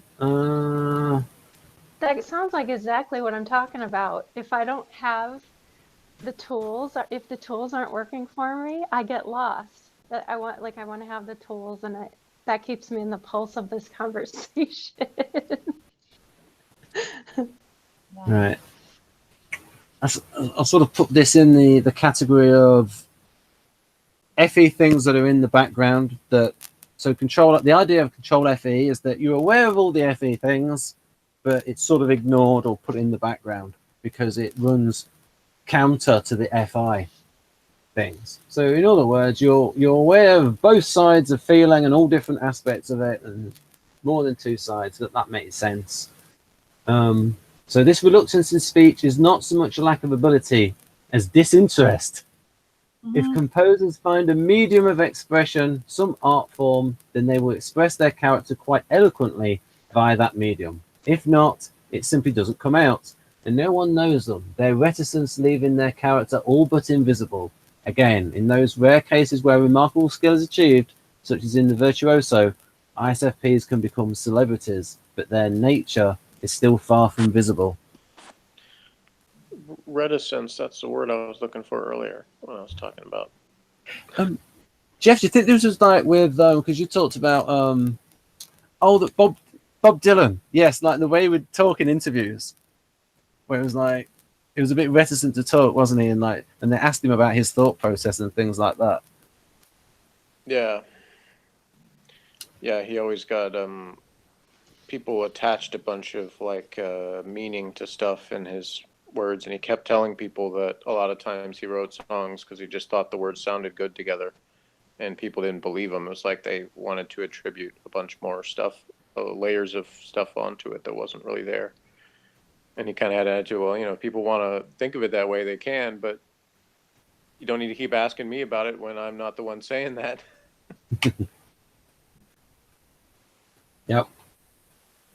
Yeah, I kind of mess with people with it too, because you do an interview and you have all these people hanging on his every word, and so he'd use pauses, like he'd pause for a long time to make people think, he's thinking of this real deep way to express what he's going to say, and then he'd be like, it just kind of sounds good, man.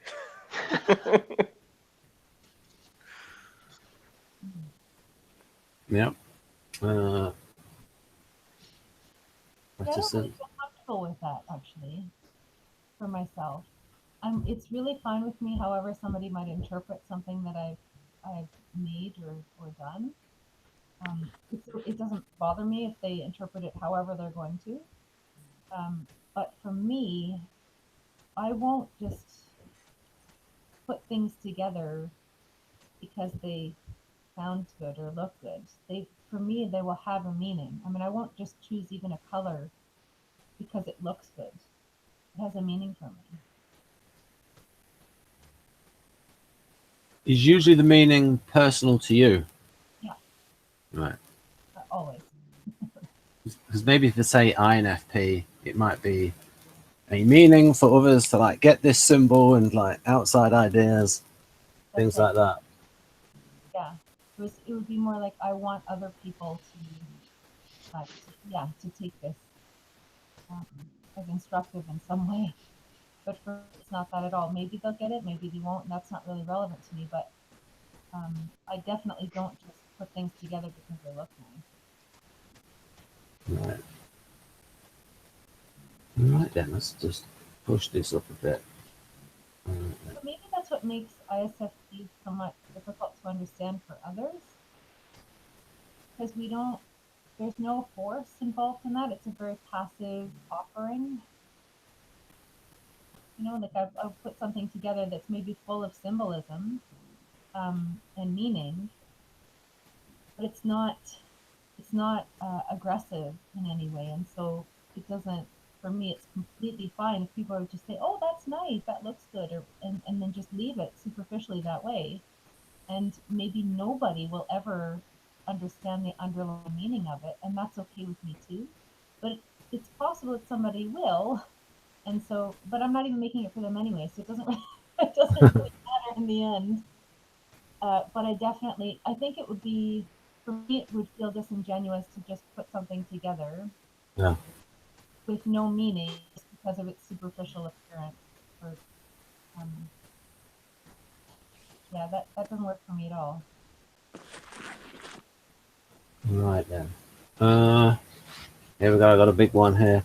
Although composers often put long, lonely hours into their compositions, we must not assume that they are working on their art in the sense of careful planning and dutiful execution. On close observation, ISFPs prove to be just as impulsive as the other artisans.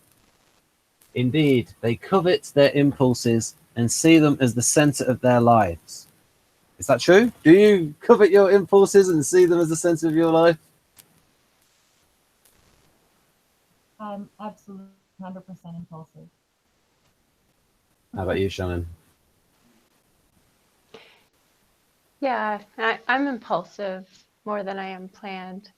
Oh. If I'm in a store where there are things that I can picture making a craft out of, like I'll have to have it and then I'll have to just do it, even if I had something else planned to do. I remember Jeff saying, artisans, they like the word impulsive and they like being that way, and that it's a bad word to SJs. Impulsive. Yeah, that's in the book too. It's it says I think it even either capitalized or like italicized it, or they like being that way. Like it was this profound statement, and I'm like, there's so many things I see like in the word impulsive gets like on, if somebody makes a list of like positive and negative traits, I get stuck on the negatives, and I'm always like, no, that's not a negative. That's what makes life exciting, you know. I think I once quoted you. I think it was, being impulsive is being alive. Yeah. Well, I think it's because, I mean, impulsive is often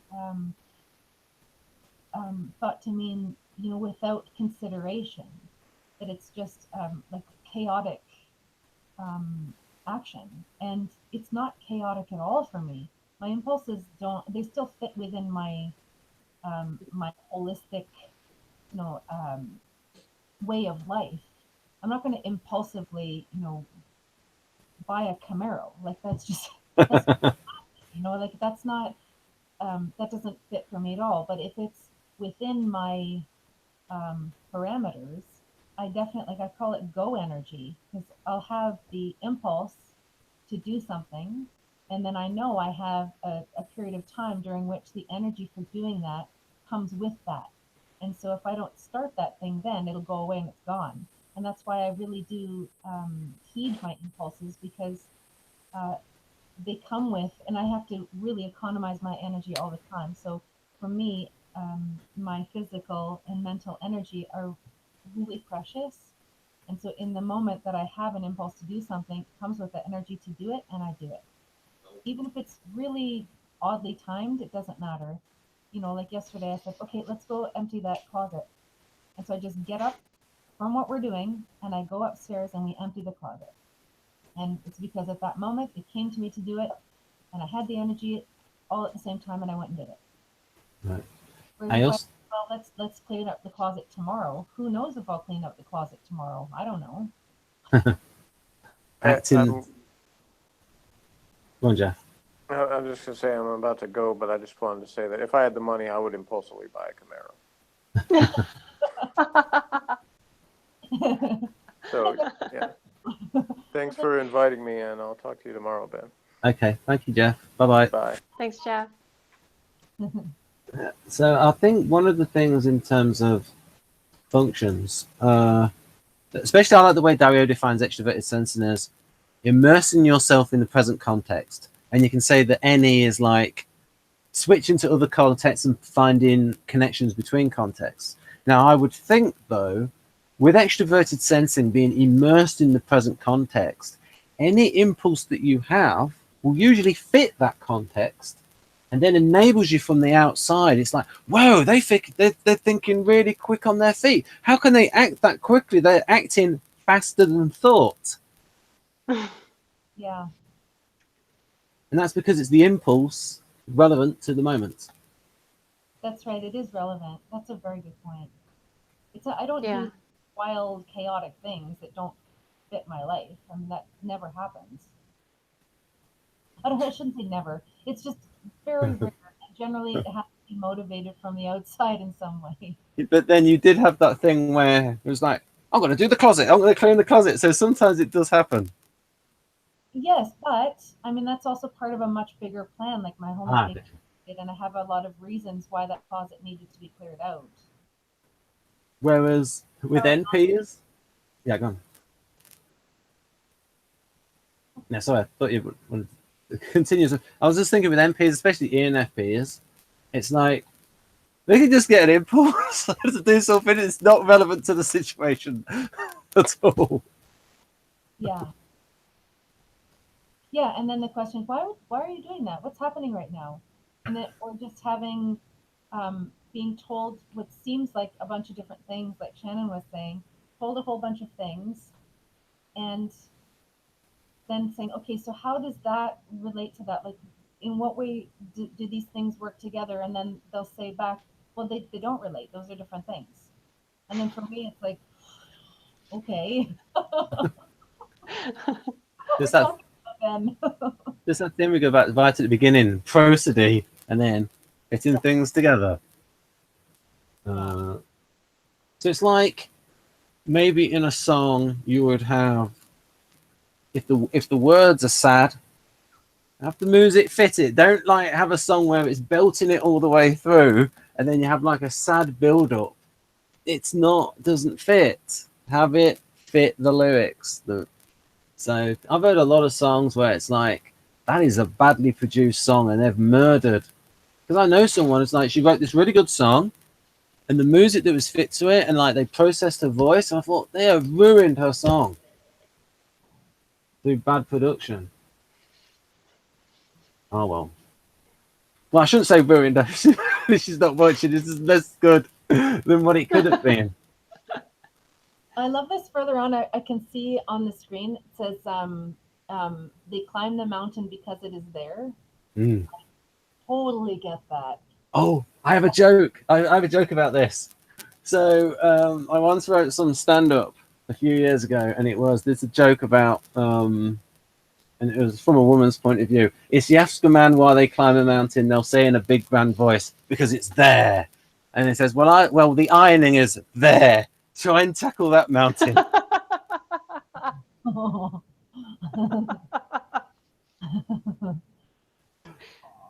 The Mount Everest of ironing. That's funny. I try. Right.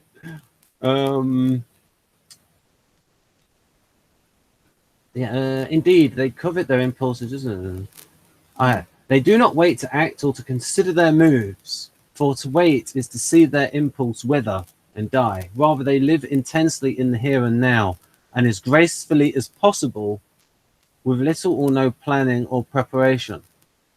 So I suppose the impulse from the outside, I mean, if someone was just impulsing all over the place, it wouldn't look graceful. So it's like, again, it fits the moment. Again, so prosody in everything. Prosody even in your impulses that fit.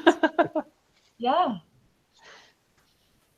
And I suppose that's the thing. I mean, from function terms, it might be with FI, because FI is so finely... FI people, FPs, Oh, so Maria has arrived, and we are recording. I was just saying that with FPs, they pretty much know how they feel about about many things in the moment, and because they're finely attuned to how they feel about something, then probably their impulses are appropriate because of that. Because I think FI is involved in appropriateness. So, for instance, you can have somebody make inappropriate comments, like say ENTP, they've not got that feeling inside of what is appropriate.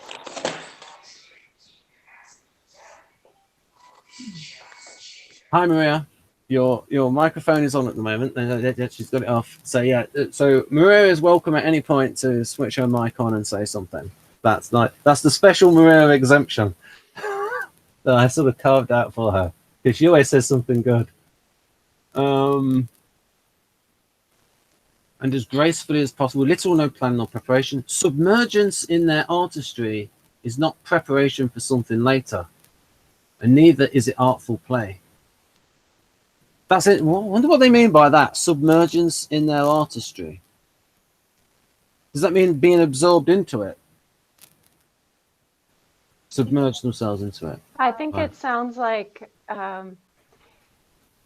submergence in the artistry and not having it have to be a craft, but it's an art. Like they're not trying to have like an outcome at the end of it. It's almost like it's more about the doing than the final result. Like if I can have fun making something, but without having to worry about what it's going to do for the world or how people are going to interpret it at the end. I actually write under a pen name because I want to write. I have so much fun writing and I don't want to worry about what other people are going to think of it, that I don't actually share it with anyone other than a very small group of people. There's a novel out there, I think it was written by James Joyce, called Finnegan's Wake, and he deliberately wanted to make it so that literary professors would analyze the work for hundreds of years to come. And apparently he spent 17 years working on this book, Finnegan's Wake. And I remember seeing this television program about it where all these people would sit there and discuss what does it mean, because he would have all of these obscure references in the book. So that's the opposite. Yeah. Where he deliberately wanted to have something that was discussed by academic intellectuals. Well, that's a little bit of a tautology there by academics and intellectuals about the meaning of his text. So I wonder if that means James Joyce was more NF than ISFP, or maybe ISFP who was trolling the NFs. Let's put all these things in and see what they think. Have you ever thought of doing that? You know, there are times when I use the reductio ad absurdum. Yeah. Doing that, because I do sometimes like to engage in that kind of sort of lesson giving in a way, which is not. I don't know if I'm. It's not as aggressive as it sounds, but I will deliberately, take it to that the way that Finnegan's Wake was written. Just sort of try to put together what the other person is saying in a way that lets them know that it's absurd. What you're saying, just list it all down. Oh, that doesn't make any sense. Yeah, it doesn't. I think what Shannon there about art versus craft, I think you've mentioned the different approach that you and your brother took to art, that he was a little bit more by the book, so maybe more crafty and you were more in the art way. So was it a case for you of learn the craft, have it become unconscious, and then concentrate on the art? Or because interestingly enough with Sana, she taught herself. What was it like for you in the way you learnt your art? Was it self-taught or formally, or? I wasn't. Oh, I mean, I had, for me, it was, I had a couple of art classes in elementary school, but I am actually more of a crafter by behavior. yeah. But more of an artist by motivation.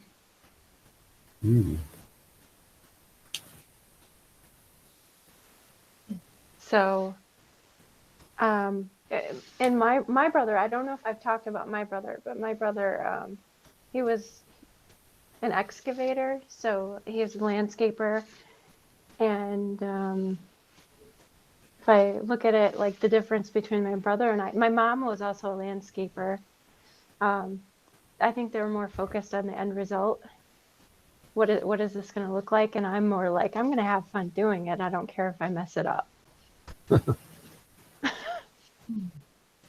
Yeah, I can't imagine an INFP saying that. ENFP maybe.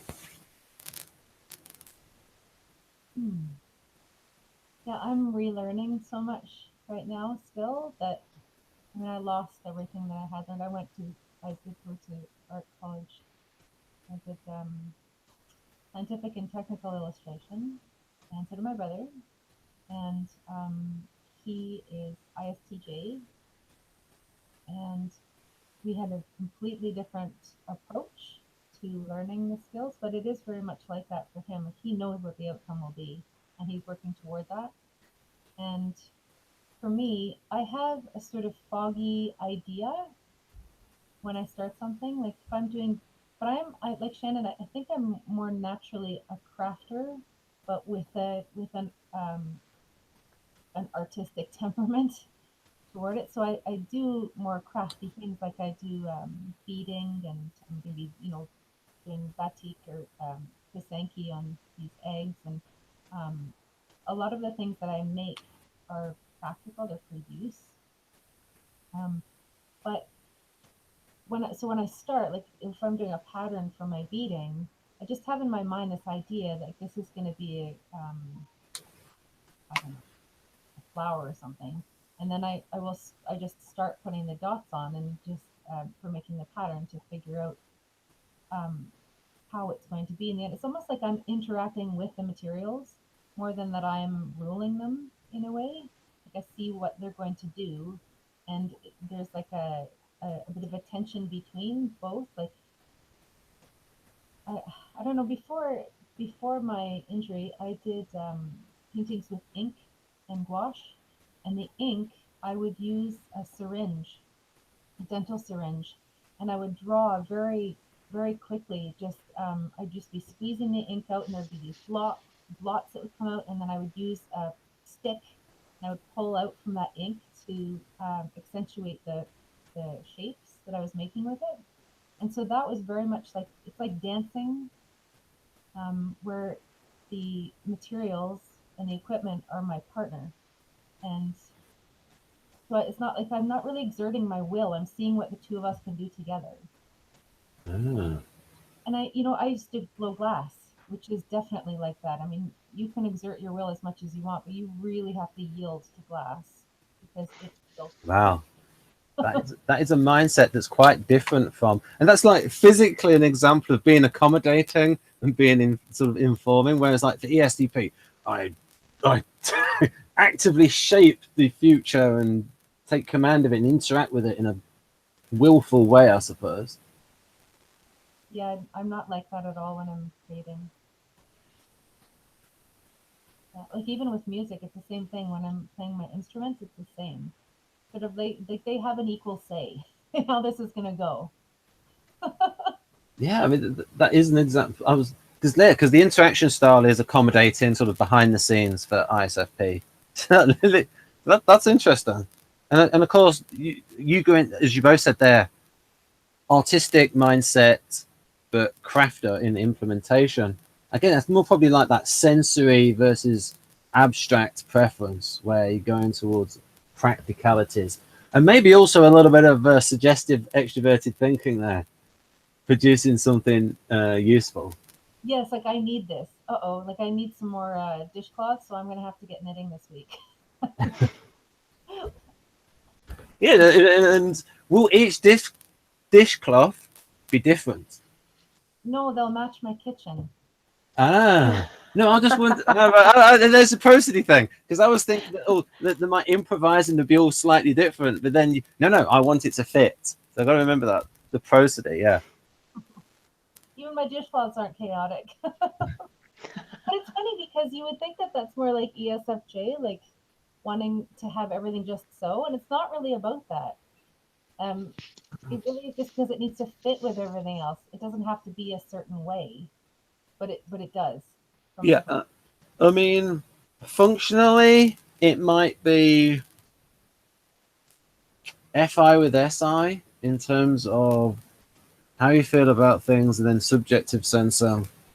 But I'm really just like improvising a possible functional. But I think it's more a temperament thing than trying to explain it in terms of functions. It's just one of those things. It is what it is. I have to. It's getting late. I've got to start supper. We're going to starve. That's okay. We can have part 2 if we try to go up towards the end of the paragraph. Where were we? Because we did submergence. Yeah. Composers are seized by the act of artistic composition as if caught up in a whirlwind. The act is their master, not the reverse. That's what you just said there, not the reverse. And in a sense, the doing is elicited by the action itself. ISFPs paint or sculpt, they dance or skate, they write melodies or recipes or whatever, simply because they must. They climb the mountain because it is there. So I think you mentioned a bit of that image. It's the same for you, Shannon, like you get this urge. The muse. Is this what they talk about by the muse? Yeah, I can ask you though, what is the muse for you, Imogen, and then what is the muse for you, Shannon? So, Imogen first. Oh no, can Shannon go first? Okay, go on, I Shannon. can What's go the muse first, for you? yeah. So for me, I do things that I feel I must, which is impulsivity. Like, I've moved a bunch of times in my life. Sometimes I will plan for 2 days or 2 weeks and completely move to a different state. It might be, it looks great in the pictures. Like, I have to be there. Or the muse for me, where